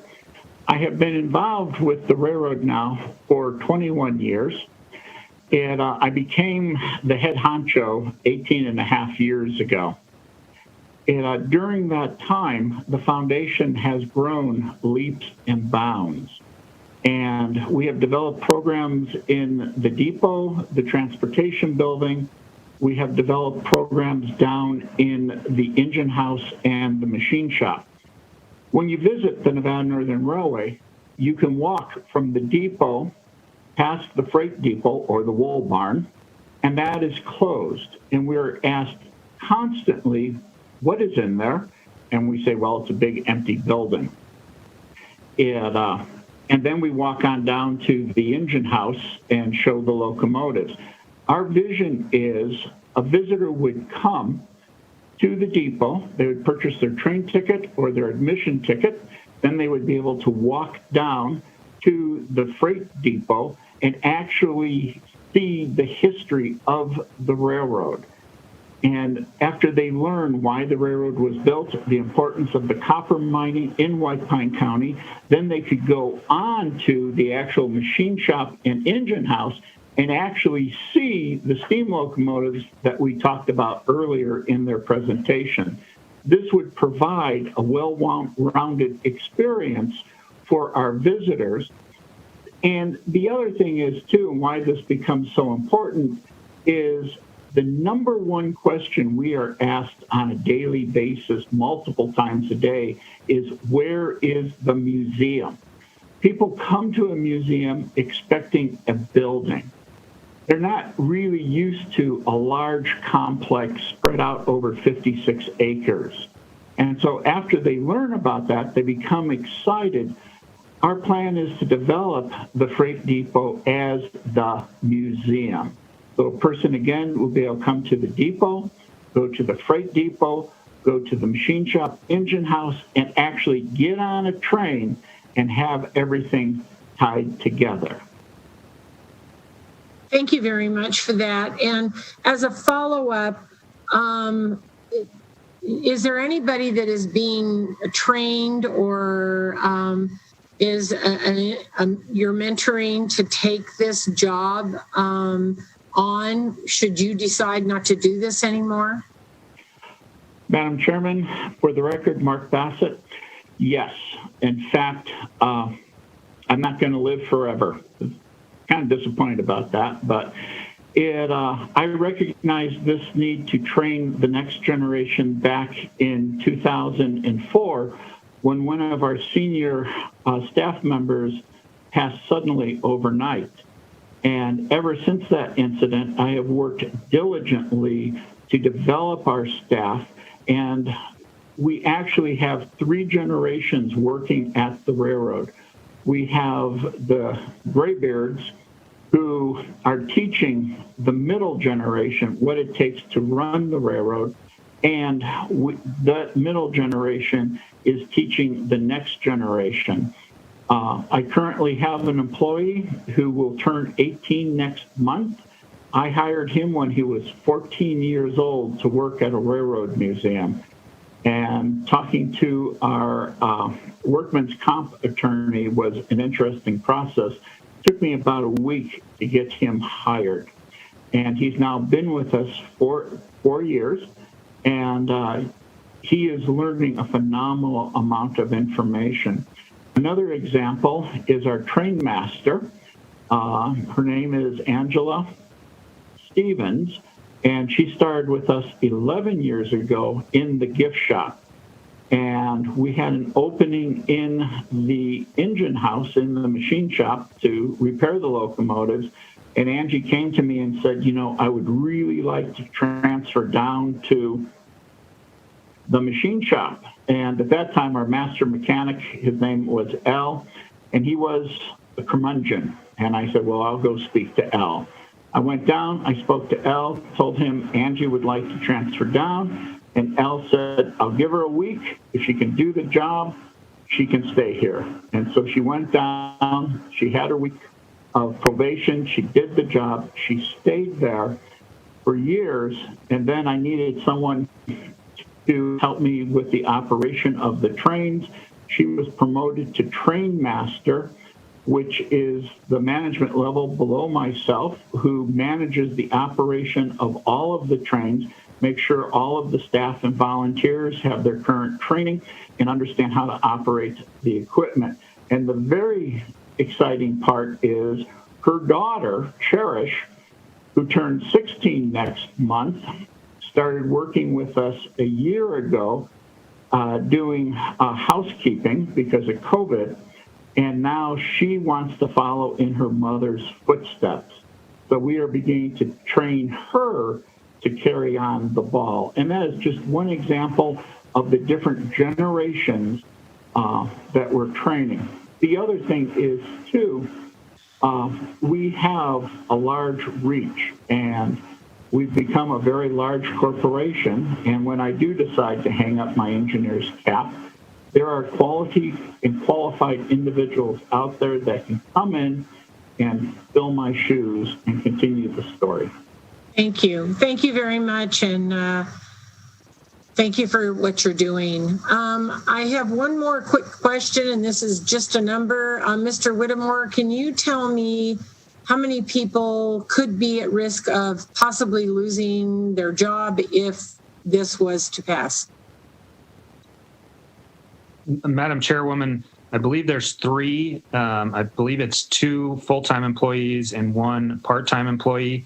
And in talking to the foundation, we're committed to offering employment to those 3 individuals moving forward to help us operate the future of this facility. Okay, thank you very much. Any additional questions from the committee? Vice Chair Orenshaw, please. Thank you, Chair. And my question, I think, for Mr. Bassett or Mr. Whittemore, if the bill passes, signed into law by the governor, the artifacts, those historical documents, the train schedules, is that something that the foundation and the city of Ely are committed to preserving? It wouldn't be sold for fundraising. The historical artifacts, or for people that want mementos, that they be preserved the way they are now, and not sold. Senator Orenshaw, thank you for the question. Absolutely, unequivocally, no. We would never sell those artifacts and records. Thank you, Mr. Whittemore. Thank you, Chair. Thank you very much. All right, I think we're done with questions. So I thank you very much for your presentation. And we're going to go to support. When we do this, please listen. They will call the last 3 numbers of your phone number. You will have 2 minutes. If you are saying what the people in front of you have said, 2 or 3 people in front of you, you are very welcome to say ditto. We will try to hear as many people as we can, but it is 5:10, and we do have opposition, and we do have neutral, and we do have public testimony. So please be cognizant of that. And broadcasting, go ahead, please, when you're ready. Thank you, Chair. To testify in support of SB 87, Please press star 9 now to take your place in the queue.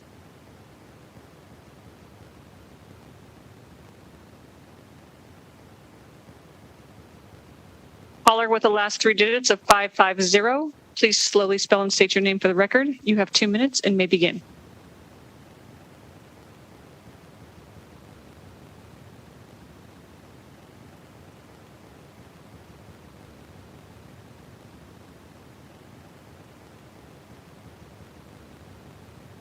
Caller with the last 3 digits of 550. Please press star 6 now to unmute yourself. Please slowly spell and state your name for the record. You have 2 minutes and may begin. Good afternoon, Madam Chairwoman and members of the committee. For the record, I am Caroline McIntosh, Chair of the White Pine County Tourism and Recreation Board. I was born and raised in Ely. The passage of Senate Bill 87 is very important to White Pine County. As the chairwoman of one of the local economic drivers, we need all of the public spaces opened and utilized, including the freight depot. After 30 years, the Department of Museums should have been able to open the freight depot. The current condition is unacceptable to our community. White Pine County Tourism and Recreation annually awards many grants to the foundation, the city, and many other entities. The East Ely Depot has never applied for grant funding from White Pine County Tourism and Recreation. The foundation is a financially solid entity that is audited annually and continues to grow and improve over the years. The foundation is aggressive about applying for and obtaining grants and donations. The City of Ely and Foundation have the commitment to restore and open the freight depot. By passing SB 87, the freight barn will be restored and opened for all to enjoy the cultural and historical asset it should have been for the past 30 years. Thank you for your support of SB 87, and have a good afternoon. Thank you very much.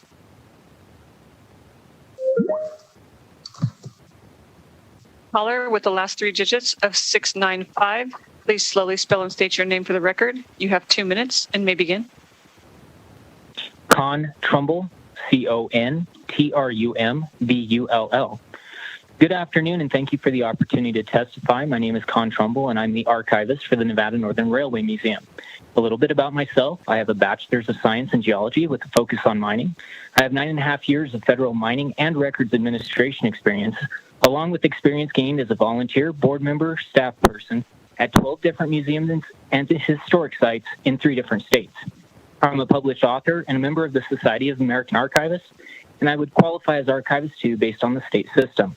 My position at the museum places the paper records and photographs under my care. In early 2020, we released the public archive site. To date, that site has had a reach of over 9,000 users from every U.S. state, every Canadian province, and over 50 countries around the world. I receive research requests and share our story through social media to over 100,000 followers. I also complete newsletter articles, newspaper press releases, and work with other groups to make this information publicly available. I have created protocols for the records based on current best practices, including those from the National Archives. These can be seen in the supplemental materials provided to you. In planned work, we have planned to continue to expand the archive site. We are going to start collecting oral histories, partner with other organizations and outreach to other museums, and develop programming at the museum and online to present the archives to the public. We do several grants, we've done fundraising, and we are expanding our volunteer base in the archive department. The records and artifacts received from the state would fall under the preservation of records protocols in place and would have a focus on access to the general public through our online platform. I thank you very much for the opportunity to testify, and I strongly support the bill as presented to you. Thank you.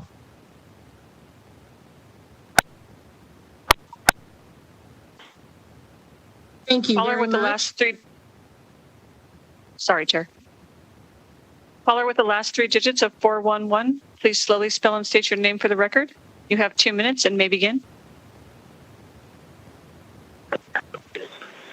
Yes, Madam Chair, members of the committee. For the record, my name is John C. Giannoli. I am the chairman of the board of the Nevada Northern Railway Foundation, also president and chairman of the board of the First National Bank of Ely, Nevada's oldest bank. I am a lifelong Nevadan. I was born and educated in the state of Nevada. I have the dubious privilege of having attended grade school with one of your committee members. I am married for 44 years, have 2 granddaughters and 3 grandchildren. My family's involvement with the railroad goes back to 1925 when my grandfather, Art Cahill, was hired by the railroad. He worked there until his passing in 1964, at which time he was serving as a chief mechanical officer. My older grandson, Jack, who's 8 years old, has an amazing knowledge of this railroad and a great love for the complex. This multi-generational connection highlights the important heritage of this amazing national landmark and its significance to future generations. To this end, my family and business have been major contributors to the railroad for decades. Why should the historic depot and freight barn be returned to the city of Ely? I think that issue has been explained by Mark and Chase very adequately. At this time, we have overwhelming community support. I think the complex can definitely be best served to reach its full potential if it is unified. I appreciate your time and respectfully request that you support SB 87. Thank you. Thank you very much. Caller with the last 3 digits of 455, please slowly spell and state your name for the record. You have 2 minutes and may begin.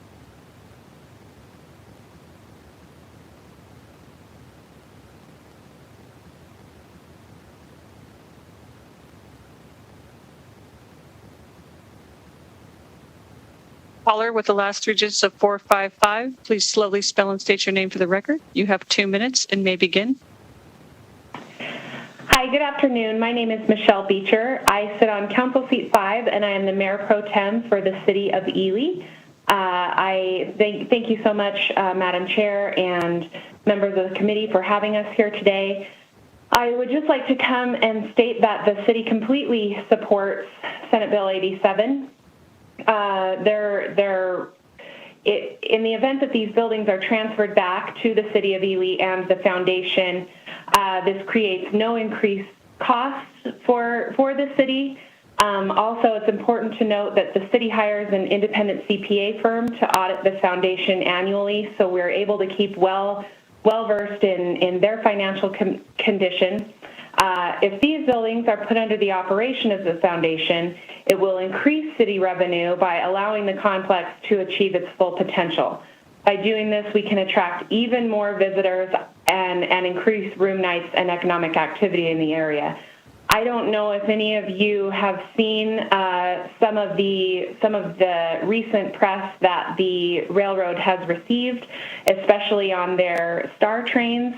It's really pretty impressive and has brought visitors from all over the world. So to have these additional buildings that we can really cultivate into a full museum would be a real boon to this community.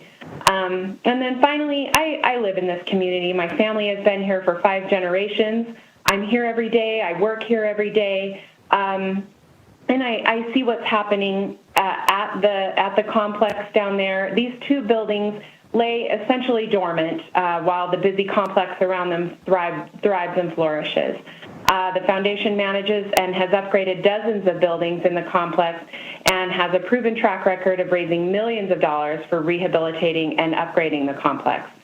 While at least twice the state has threatened to close the museum that is currently there due to budget shortfalls, the foundation definitely has the financial to keep the museum open. This has gone on for a long time, and while the community is thankful for what the state was able to do in the early days while they were here, I mean, I love that freight barn. I was married there, so we just feel as a community that it's long past time to maximize the use of these buildings and allow the foundation and realize what the complex should be. Thank you very much. And that's 2 minutes. So if you could wrap it up, we'd appreciate it. Thank you. I'm all finished. Thank you so much. You guys have a wonderful evening. Thank you very much. Caller with the last 3 digits of 799. Please slowly spell and state your name for the record. You have 2 minutes and may begin. Good afternoon, Madam Chairwoman, and thank you. For the record, my name is Frank Michael Hughes, FrankMichaelHughes, and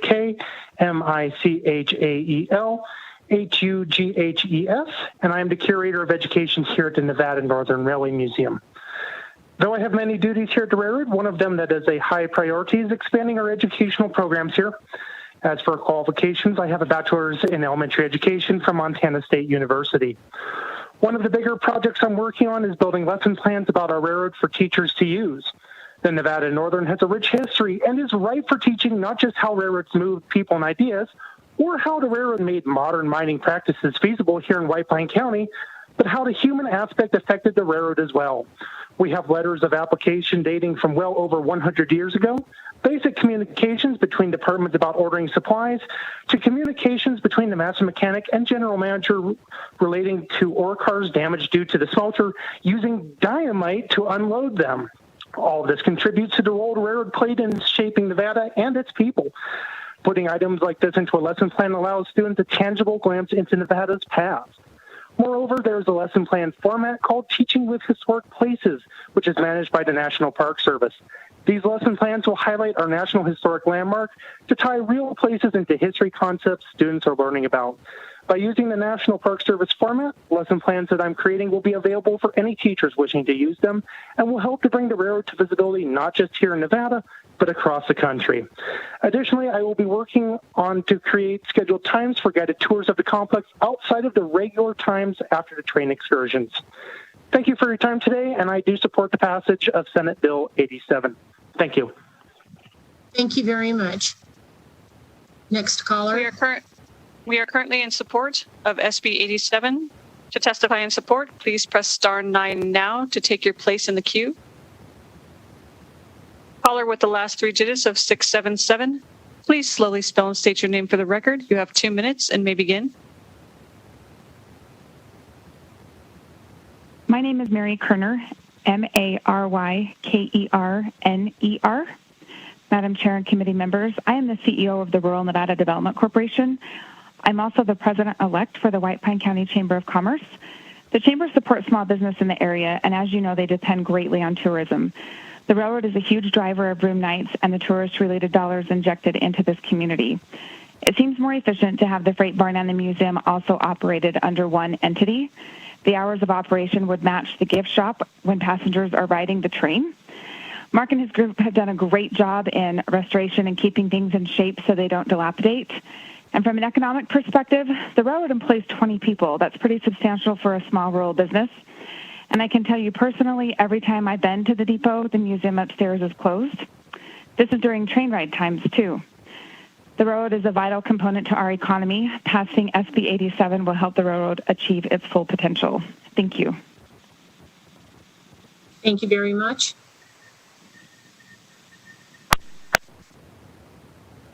Caller with the last 3 digits of 902. Please slowly spell and state your name for the record. You have 2 minutes and may begin. I am Joan Bassett, JoanBassett, the curator for the Nevada Northern Railway Museum.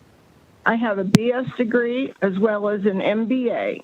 In my past experience, I've been a researcher at Colorado State University for 11 years.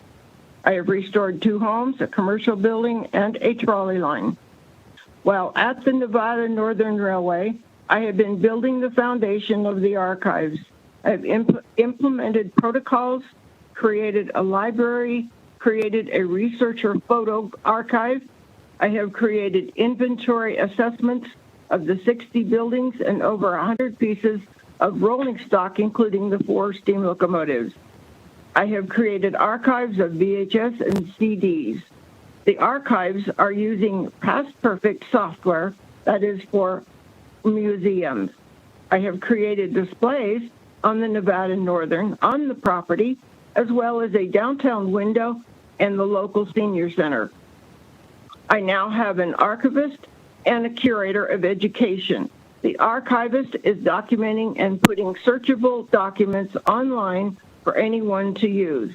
He is focusing on 1906 to 1920 documents and letters that are in the warehouse. The curator of education is developing a program for young students when they can again visit our facility. We follow the Secretary of Interior standards for historic preservation and consult with the Nevada State Historic Preservation Office. We are members of the Association of American Museums, Nevada Museum Association, and the American Association for State and Local History. I am currently a member of the Society of American Archivists. I thank you. Thank you very much. Next caller. If you recently joined us, we are currently taking testimony in support of SB 87. To testify in support, please press star 9 now to take your place in the queue.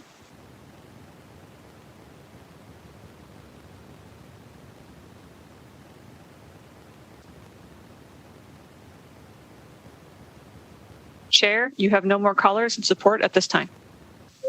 Thank you very much, and thanks to all of you who called in. We'll go to opposition. To testify in opposition of SB 87, please press star 9 now to take your place in the queue.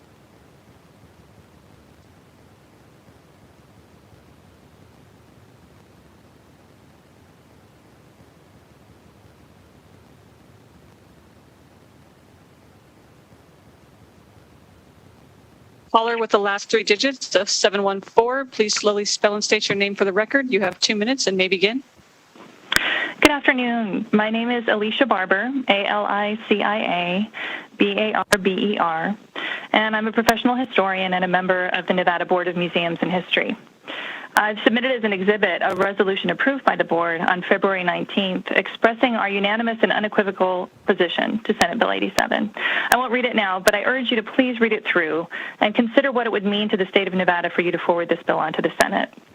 What you're being asked to do here is to participate in and condone what is essentially a hostile takeover, to move forward a bill that would take one of Nevada's 7 state museums away from the state and give it to another entity against the will, wishes, and professional advice of the Division of Museums and History, the Department of Tourism and Cultural Affairs, and the Board of Museums and History, and that attempts to sidestep those entities entirely by taking the decision straight to the legislature. This strategy also successfully allows entities outside of the State Museum Division to control the narrative about this museum with a highly subjective, selective, and misleading version of events and justifications, including some of what you've seen today. If you allow this bill to proceed, you will be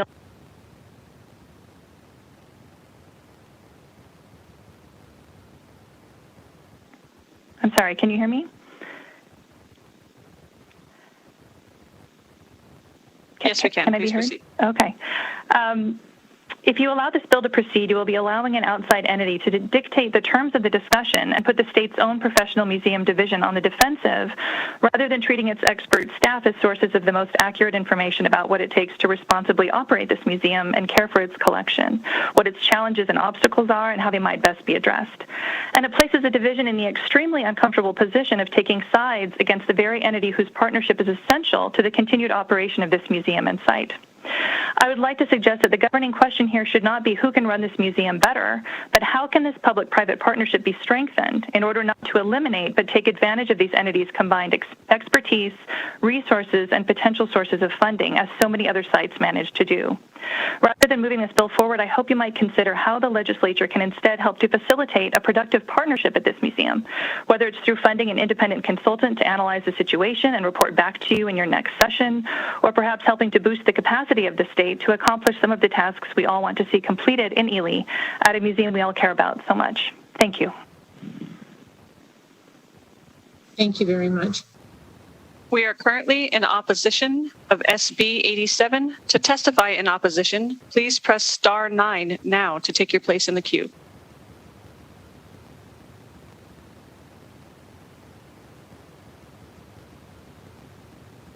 Caller with the last three digits of 366. Please slowly spell and state your name for the record. You have 2 minutes and may begin. Good afternoon, Madam Chair and members of the committee. For the record, Peter Barton, retired and former administrator of the Nevada Division of Museums and History, a role I served in for 15 years until I retired last year. I'd like to make 3 brief points in opposition to the legislation. Over my career of 45 years, I have designed, built, managed museum systems, and I have written dozens of business and development plans for some of the largest museums in the country, including the National Museum of the Marine Corps, George Washington Education Center, and the National Law Enforcement Museum.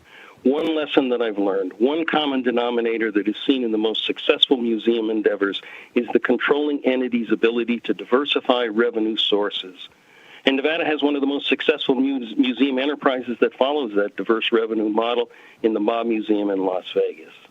While the Nevada Northern Railway Foundation has made impressive strides forward, were the state to abdicate its operation of the museum there, the revenue sources would decrease. And while the foundation expresses it has invested $33 million over time in the infrastructure and programs, more transparency would reveal that, in fact, one of the biggest contributors to the foundation is the state of Nevada, having invested over $3 million in state bond funds and transfers from tourism over the last 20 years. And that's in addition to the $3 million the state has invested. In a recent public meeting, it was noted by the foundation that in a settlement agreement, there's an agreement to sell part of the historic assets to generate cash. And some of you might, have heard of a case 3 years ago where the Berkshire Museum in Pittsfield, Massachusetts, sold off parts of its collection to stay afloat, essentially selling a Norman Rockwell painting to save a Picasso. Such actions violate the tenets of ethical practices defined by the American Alliance of Museums, and in this case, the case went to the Attorney General in Massachusetts. My second point relates to efforts over decades to establish a productive partnership with the Railroad Foundation. In 2003, the state entered into a special use permit where the foundation would pay the state $300 a month to occupy the 800 square feet of space on the first floor of the depot for sale of tickets and souvenirs. Foundation was typically 3 or 6 months or longer in arrears in paying the fee, suggesting that cash flow was a struggle for the foundation. Despite this, in 2013, we established a new partnership which follows the model of the very successful partnership in Las Vegas between the State Museum and the Las Vegas Valley Water District. That partnership is identical to the situation in Ely, where one entity, the Water District in that case, owns the land, access, parking, and operates various programs, while the state owns and manages its program in a separate facility. To get to the State Museum in Las Vegas, you park on Water District property, cross their land to get to and from the museum, and the district collects the admission. Working with the Railway Foundation, we crafted a similar revenue-sharing concept that favored the foundation. But within 2 years, that was canceled by the foundation, and it really, truly favored the foundation's ability to garner most of the revenue. My last and final point is that the foundation's been critical to the state's backlog of deferred maintenance on the property we manage. The number $1 million is thrown about, but you know that's not unusual for state buildings in every department or division, but it's also misleading. Public Works, in preparing facility condition reports, cites numbers in 3 lookouts: short, mid, and long term. The report's a planning tool, not a condemnation. The State Railroad Museum in Carson City, built in the late 1980s, has a higher percentage of deferred maintenance than in Ely. In closing, I'd remind the committee that Assembly Bill 84 in the 2019 session, the Conservation Bond Reauthorization Act, authorized spending up to $30 million in bond funds for museums and history. A large chunk of that, $25 million, is set aside to develop an expanded visitor experience in Boulder City. $3.1 million is budgeted to rehabilitate the Ely Freight Building, to put in the critical life safety systems, heating and cooling systems, and to develop interpretive exhibits in the Freight Building. Those bond funds are made available based on the state's debt limit capacity, and some funding is anticipated in the 2021 cycle. However, those funds are not transferable. If the depot and freight building are turned over to the Railroad Foundation, those funds would be reallocated to other needs in the division, leaving the Ely depot and freight building rehab to be fully funded by the foundation. With the state having no interest in terminating this valuable program in Ely, why then would you discard the opportunity to make it better? Thank you. Mr. Barton? Yes. if you'll stay on just for a minute, because we're in this virtual situation, we have one question from the Vice Chair for you, please. Thank you, Madam Chair. Thank you, Mr. Barton, for your testimony. We saw some pretty disturbing pictures, and we heard some testimony about long periods of time where there haven't been these improvements to the State Museum and to the Freight Depot. And I just wondered, as administrator or former administrator of the State Museums, what can you kind of explain to us what's been happening, what the obstacles have been, and why these improvements haven't been made, why the museum hasn't tried to have the same hours as the rest of the railway, the exhibits and the train rides and things like that. I wonder if you could just explain that. Because I think a lot of us were, really concerned. We saw those pictures and we heard the testimony. Yes, certainly to the Vice Chair through the Chair. We recall back in 2008, 2009 during the terrible recession that we went through as a nation and certainly in the state. We did have significant cutbacks in museums and history. We were the only division that was reduced to part-time employees. That impacted museum hours and it impacted staffing in a negative way out in Ely. Recovery from that was not made until 2013, as I recall, and staffing wasn't restored until the most recent biennium, or the 2017 or 2019 biennium. I can't recall exactly. But it's been a long struggle to get staffing, to get resources out there. We did reorganize the railroad museums. There are 3 state railroad museums, as you know, in Nevada that are operated by the state. We reorganized those so that we put the curatorial staff in Carson City responsible for curation of the entire railroad collections. Those, that has been a little bit slow to get underway. We did seek grant funding and received grant funding and are using some of the special license plate proceeds from the sesquicentennial license plate to develop new exhibits right now for the second floor of the depot. That work is ongoing. It's in production, as I understand it right now. That includes making a significant ADA improvement to have an orientation film on the first floor of the depot. Obviously, those who have mobility challenges can't climb the many stairs to the second floor of the depot, and we want to be able to offer an experience for all visitors on the first floor. We have sought, and we actually were approved conditionally for making improvements to the freight building that would have included the fire suppression system. But as that work, as the engineering for that work proceeded through the Public Works Division, it was determined that, in fact, the city's infrastructure couldn't support a fire suppression system in the freight building, that it would require a much higher technical or higher level system, either a misting system or fire pumps and water storage tanks, because the city's infrastructure just didn't have the capacity. That was a setback. We certainly want to be able to insulate the freight building and put in HVAC systems and make it code compliant so that the public can access that space safely. One of the challenges we faced there with working through the Historic Preservation Office, making some of the life safety improvements to the historic freight building, in fact, destroy or take away some of the historic fabric. So these challenges add cost, they add time, but really, Assembly Bill 84 that came out, or that was approved in 2019, was a major turning point in our ability to have the resources to go out and make these improvements and make them soon, as soon as the bonds can be sold, of course. I hope that addresses the question. Thank you very much. Thank you, Chair. Thank you, Mr. Barton.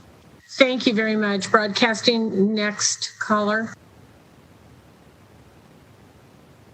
Thank you, Chair. Caller with the last 3 digits of 393. Please slowly spell and state your name for the record. You have 2 minutes and may begin. For the record, my name is Christopher McMahon, M-A-C-M-A-H-O-N. I am a PhD candidate at the University of California, Santa Barbara, with emphases in Nevada history and public history, and currently chair the Interpretation Committee for the Friends of the Nevada State Railroad Museum in Carson City. I grew up in Carson City, and after returning home from service in the U.S. Navy, spent much of my early adulthood living in Dayton, though I now find myself temporarily outside the state due to completion of my education. Home still means Nevada to me. I have been an enthusiastic volunteer at the Nevada State Railroad Museum in Carson City since 1996 and have continued to play an active role at the museum and in historic preservation and educational missions throughout the state while undertaking graduate study. Nevada history is near and dear to me, and therefore I oppose SB 87. The East Ely Depot Museum, in addition to the historic structures themselves, house unique artifacts and documents that provide historians and visitors a rare glimpse into the rarely viewed world of railroad administration. Like all state museums, it is run by staff with graduate-level training who are prepared to preserve and protect this collection for the continued enjoyment and education of all. In contrast, the Foundation has no professionally trained historians on staff, and like any specialty, professional expertise is important in historic preservation. What is worse, the Foundation has a documented record of taking shortcuts and destroying rare artifacts. In the early 2000s, looking for an additional railroad passenger car for its tourist railroad, the Foundation chose the former wrecking car that bunked and housed crews that cleared wreckage from railroad accidents along the line. Multiple historians and railroad preservation experts told the Foundation that this car was likely the only of its kind left in the United States. And hearing that they owned this unique piece of history, what did the Foundation do? They ignored all professional advice and gutted the car, destroying any chance of future study or potential tourism that might arise from displaying such a rare artifact. Another piece of Nevada history wantonly destroyed.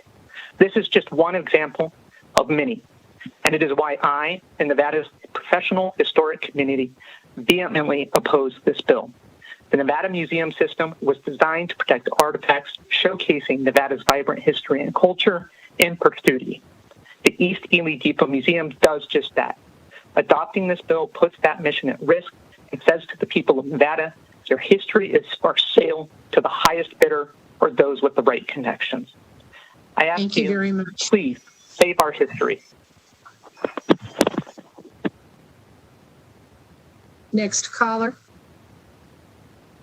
Caller with the last three digits of 755. Please slowly spell and state your name for the record. You have 2 minutes and may begin.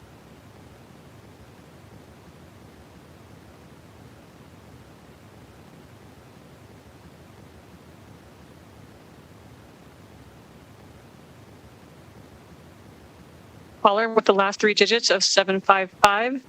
Please slowly spell and state your name for the record. You have 2 minutes and may begin. You can press *6 to unmute yourself.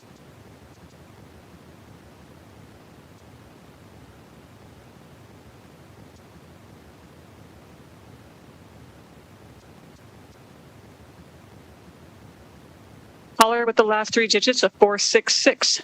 Please slowly spell and state your name for the record. You have 2 minutes and may begin.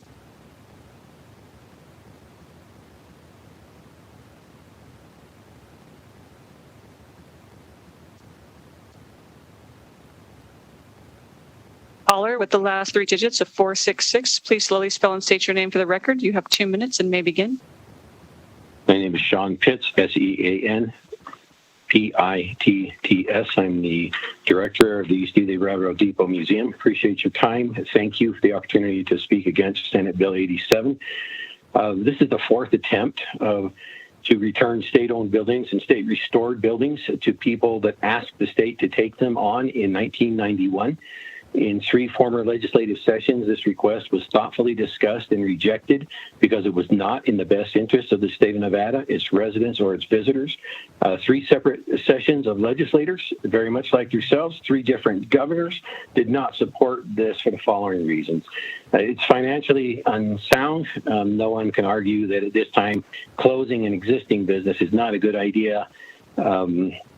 I'm a little suspect of the opportunity to be offered a job from the foundation. I'm not sure that would actually happen.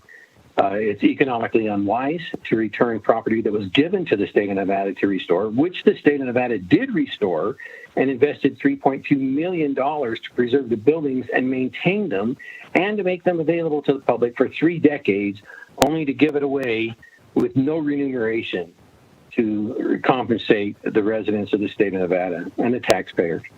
It's professionally dishonest for the state to accept an artifact like a building and promise to care for it into perpetuity, which is what the initial deed did when the city and the foundation gave these buildings to the state of Nevada, and then to renege on those promises to maintain these buildings into perpetuity is professionally dishonest. And finally, this is ethically flawed.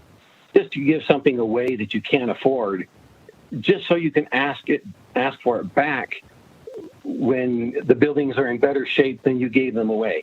When the state of Nevada acquired the freight building, it was condemnable. Now it is operational. It was open to the public, but because of the nature of the artifact and because we have not been given permission by the state fire marshal to open it full time, it remains available only seasonally. But it's available to anyone during that season. And for White Pine County Tourism, we have partnered with them. We let them use the building for free. Anyone on any day, on any summer, is welcome to come and use the freight building. There's a standard set fee, and those go to everyone who wants to utilize the building. Thank you very much. You're at 2 minutes. If you could wrap up, please. Certainly, the state is an excellent steward of this. The fact that you have a collection at all right now, an archival collection, is because of the tens of thousands of dollars that the state of Nevada invested in archival material and the weeks and months of time that the actual documents were put into acid-free, buffered folders, deacidified. I did that. And I spent months of my life doing that. Thank you so much.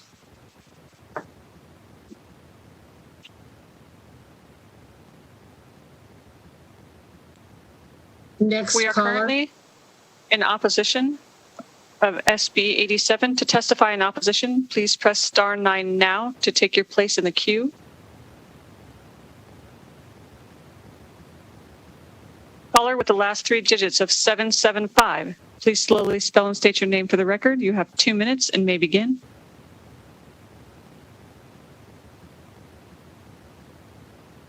Yes. My name is Marty Westland. Can you hear me? Yes, we can. Please proceed. Yes. Marty Westland, Westland, from Ely. Thank you, Madam Chairman, for the opportunity to address your committee. I am not from Ely originally, but I have been volunteering and living in Ely. I began volunteering for the Nevada Northern Railway, the White Pine Historical Railroad Foundation, before Mark Bassett ever arrived there back in 1999.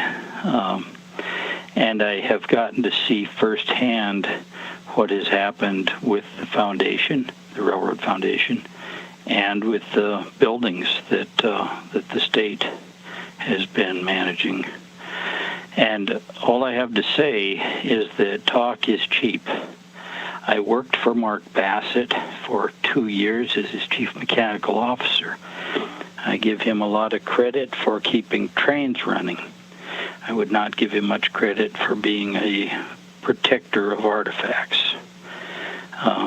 If you want to look at one example of a building that he has shepherded. Yes. Sir, yes. If you would please talk to the bill, please. We're not here to talk about personnel. We're here to talk about the bill. Thank you very much. I would just note that that the city of Ely and White Pine County have expressed their support for this bill, but I do not, having been on the city council and having followed their finances, I do not see that they have budgeted any kind of funding to support this facility. I can only applaud what the state has done to restore the freight barn and the passenger depot. You've done an excellent job, and I have serious doubts that the foundation has the wherewithal to even operate that building, either of those buildings. I'm very, very concerned.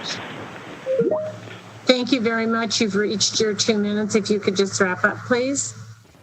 Yes, I just urge you to oppose this bill.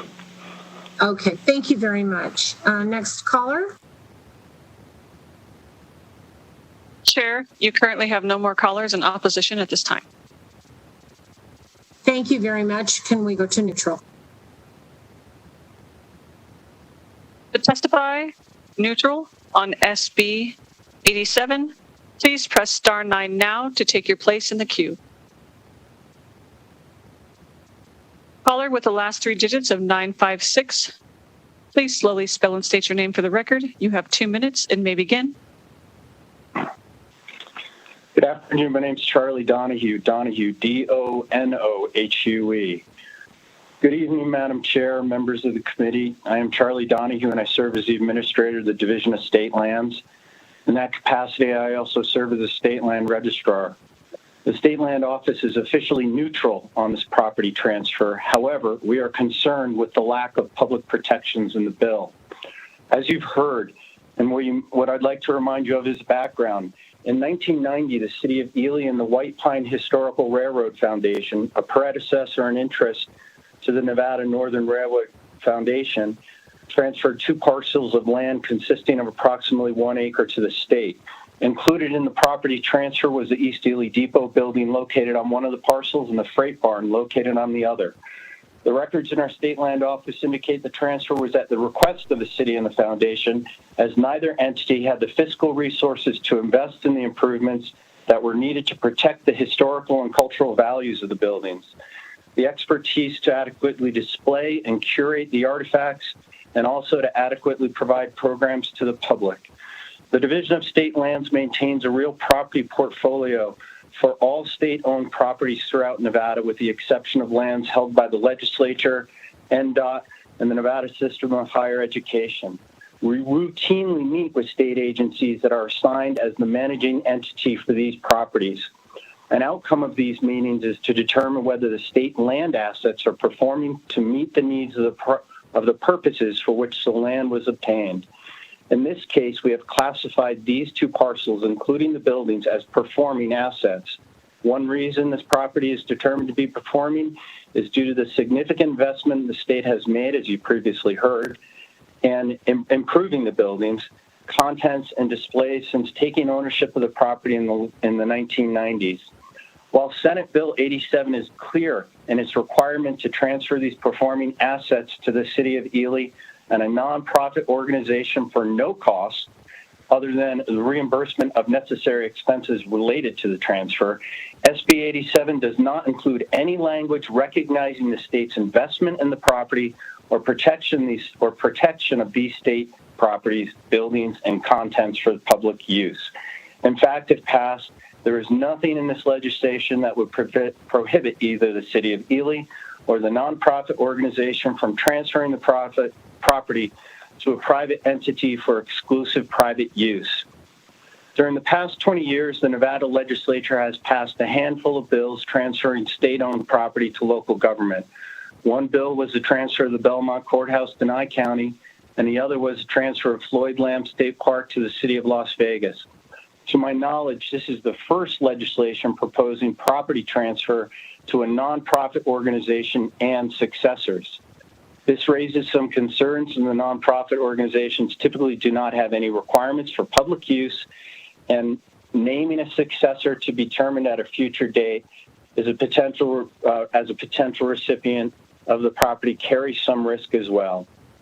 In the few cases that the state has legislated the transfer of public property to a non-state entity, the legislation had expectations on the use of the property, expectations regarding public access, and a reversionary interest in the event the property is not being utilized for which the legislature intended. These issues are not addressed in the bill. nor are there any requirements in the bill for protecting the historic and cultural values of the properties. I will acknowledge Mr. Whittemore's friendly amendment addressing the artifacts. In the absence of the answers to the questions I have raised in my testimony, I cannot support this bill as drafted and remain neutral with the concerns that I have outlined before. Thank you, Madam Chair, and I'd be happy to answer any of your questions or any questions your committee may have.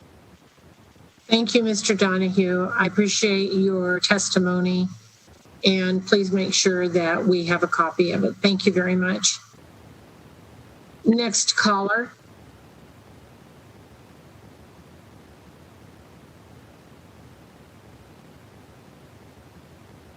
Caller with the last three digits of 681. Please slowly spell and state your name for the record. You have 2 minutes and may begin.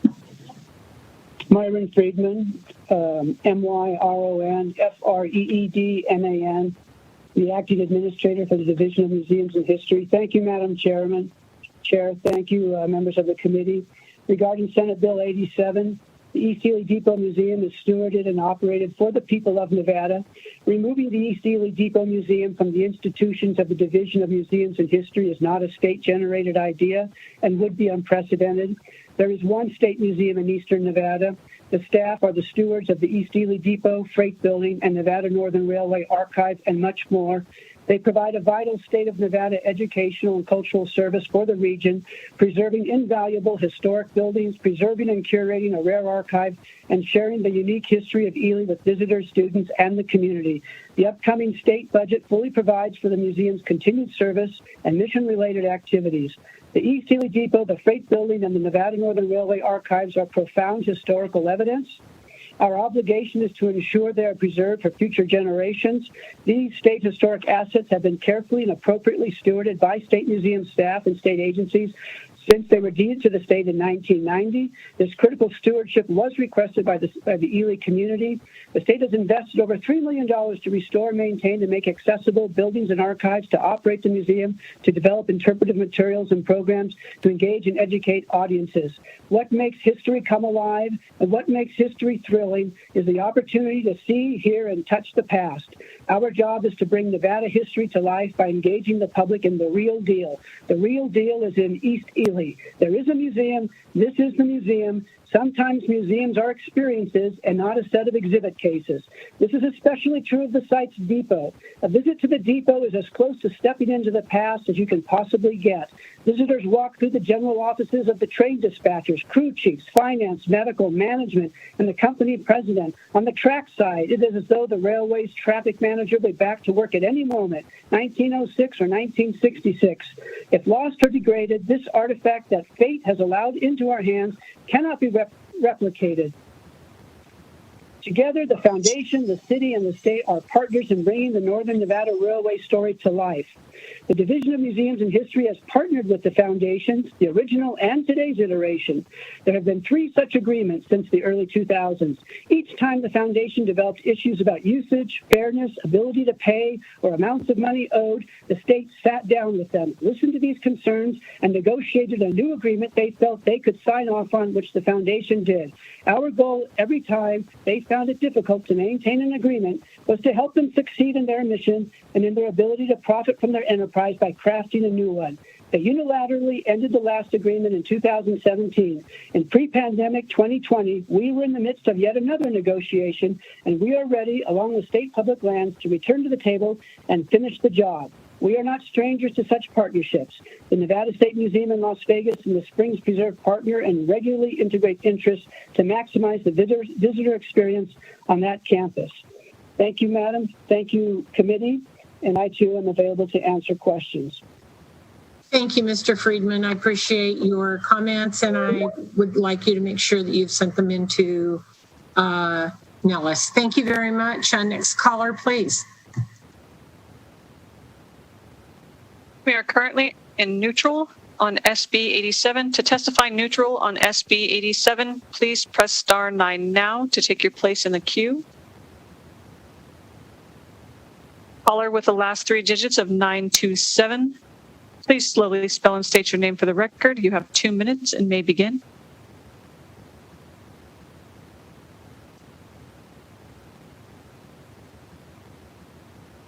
Yes, my name is Eric Garzvo. Unfortunately, I'm in the neutral category. I was wanting to do opposition, so I don't want to read the remarks if I'm in the wrong category. So how should I proceed? If you would just submit your remarks, they will go on the record, sir. If Okay. that works for you. Yeah, I have submitted the remarks before this meeting, so I should be okay then. Okay, thank you very much, and thank you for calling in. And we're sorry that you missed the mark. Thank you very much. Yeah, sorry, yes. Appreciate your time. Next caller, please. Caller with the last 3 digits of 608. Please slowly spell and state your name for the record. You have 2 minutes and may begin. Hi, thank you. My name is Daniel Thielen, D-A-N-T-H-I-E-L-E-N. I'm the director of the Nevada State Railroad Museum in Carson City and have been in the industry for many years. I have a strong background in facilities, design, maintenance, and construction, and 40 years experience in steam operations, both modern and historic. I have a master's degree in museum management.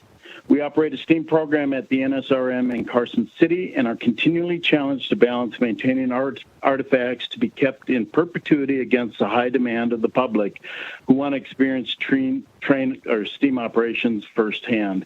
We strike that balance hard on preserving the historic fabric for future generations. We make that decision on protecting the artifact and protecting the public. My concerns with transferring the items in the public trust are what happens when they leave control of the state. We made a promise to keep the depot in perpetuity. We did not promise to release it when another organization they determined that they did not like how it was being used. We did not promise to keep it until someone got a lobbying group and a lawyer to take it. We have had attempts to remove artifacts through legislative power in the past, most recently the state of California. Museums are not warehouses to be picked through when others get their programs on their feet. Past performance will advise future behavior. I'm opposed to the Nevada Northern Railroad Foundation's past performance. And if we glimpse a few of their preservation practices, I'll just give a couple here. The engineers building is a terrific structure that no longer tells the public how math, pencils and paper, and slide rules tamed the American West. The engineers building is now an out-of-context hotel in a town filled with vacant hotel rooms. Additionally, the foundation elected to subordinate some public safety issues by not providing sprinklers or exit signing. A tortured reading of the codes will elicit an okay from a building official, but you have to ask, is it the safest route? And again, with the fire and ice train, the rolling stock at the foundation is rare. It's important. It's irreplaceable. And I cannot tell you if the foundation follows the Secretary of Transportation or the Department of Transportation law and place 5 inert cars between the public and commercial fireworks. But I cannot imagine the risk assessment that determined that this was a good idea. Even removing the public safety aspect, how do we protect artifacts from consumption by placing explosives and fire within them? You're at 2 minutes. And then, if you could wrap up. Thank you for your time. I'm available to ask questions. We have partnered with the Nevada Northern. We have tried to assist them in everything that they've asked. You need to ask me about Locomotive 81 and the riveted lap seam boiler. It's worth very much. Me answering that for you. And you are very welcome to submit that. And just as a reminder, we are in neutral. Next caller, please. We are currently neutral on SB 87. To testify neutral, please press star 9 now to take your place in the queue.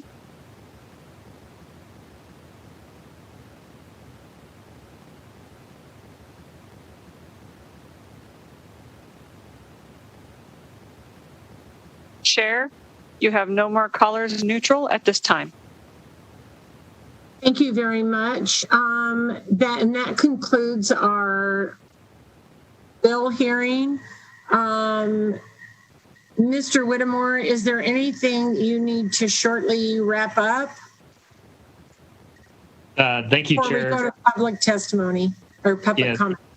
Thank you, Chair Dondero Loop. I just want to thank all of the committee members. I really appreciate you hearing this bill, and Senator Dennis and Senator Goycochea. I really appreciate working with you gentlemen on this bill, and I look forward to following up with any committee members about this bill.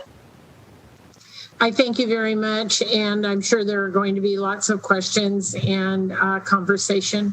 I appreciate your time today, and that closes our hearing on Senate Bill 87.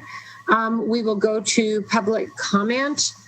Just as a reminder, you wait for the broadcasting to ask you to join, and listen carefully, and please say and spell your name, and you have 2 minutes. Go ahead, please. Thank you, Chair. To speak in public comment, please press star 9 now to take your place in the queue. Again, that's star 9.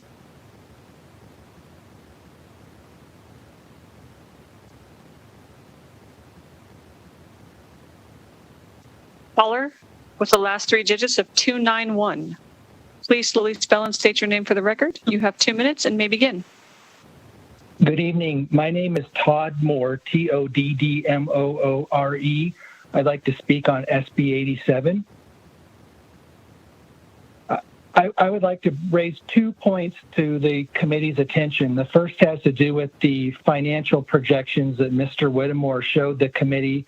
And I'd like to note for the record that all that was shown were projections for income and revenue, or revenue and expenses for 2021.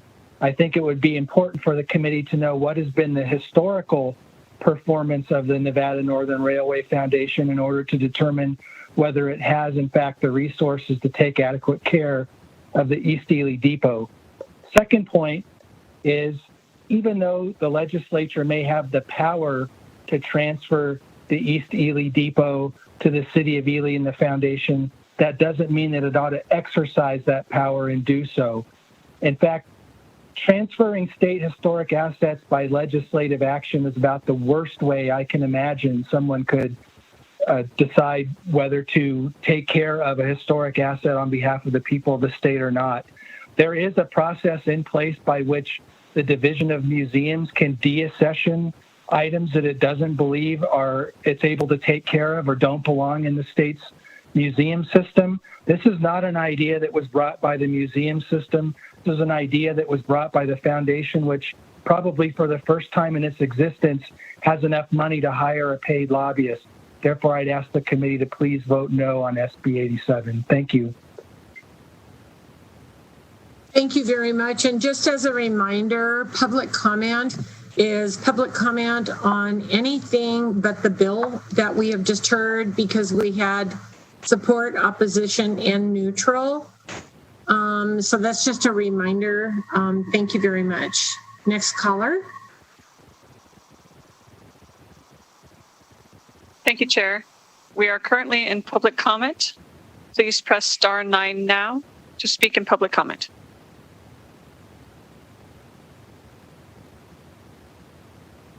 Caller with the last 3 digits of 466. Please slowly spell and state your name for the record. You have 2 minutes and may begin.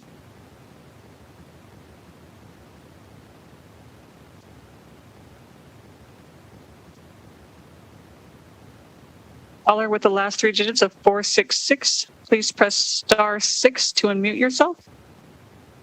Please slowly spell and state your name for the record. You have 2 minutes and may begin. Sean Pitts, SEANPITTS, was not able to say that the East Ely Railroad Depot Museum has requested the funds from the state of Nevada Capital Improvement Program every single biennium since we've started, and we've been able to cross off 60% of the things that we've started, many of those done in-house and done with donated materials from the local community. So we are progressing. Thank you.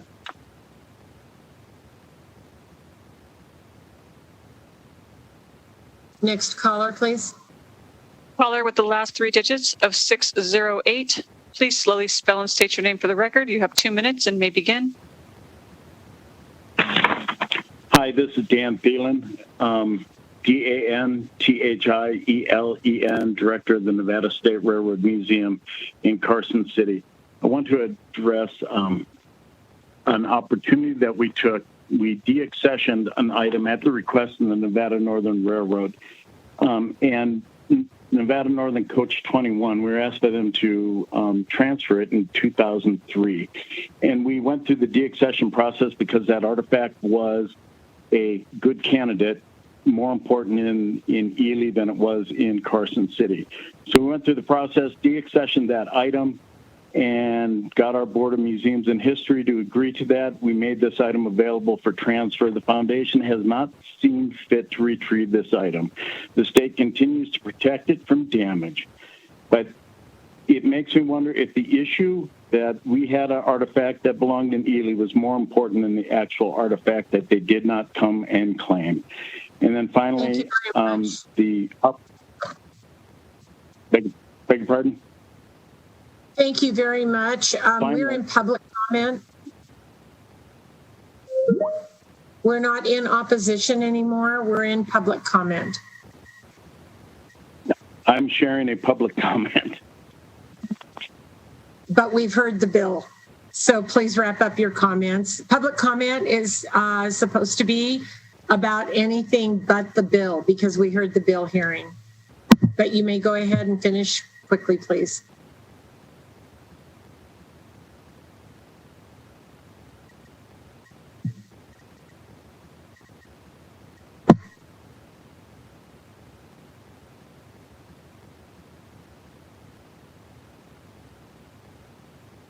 We are currently in public comment. Please press star 9 now to take your place in the queue.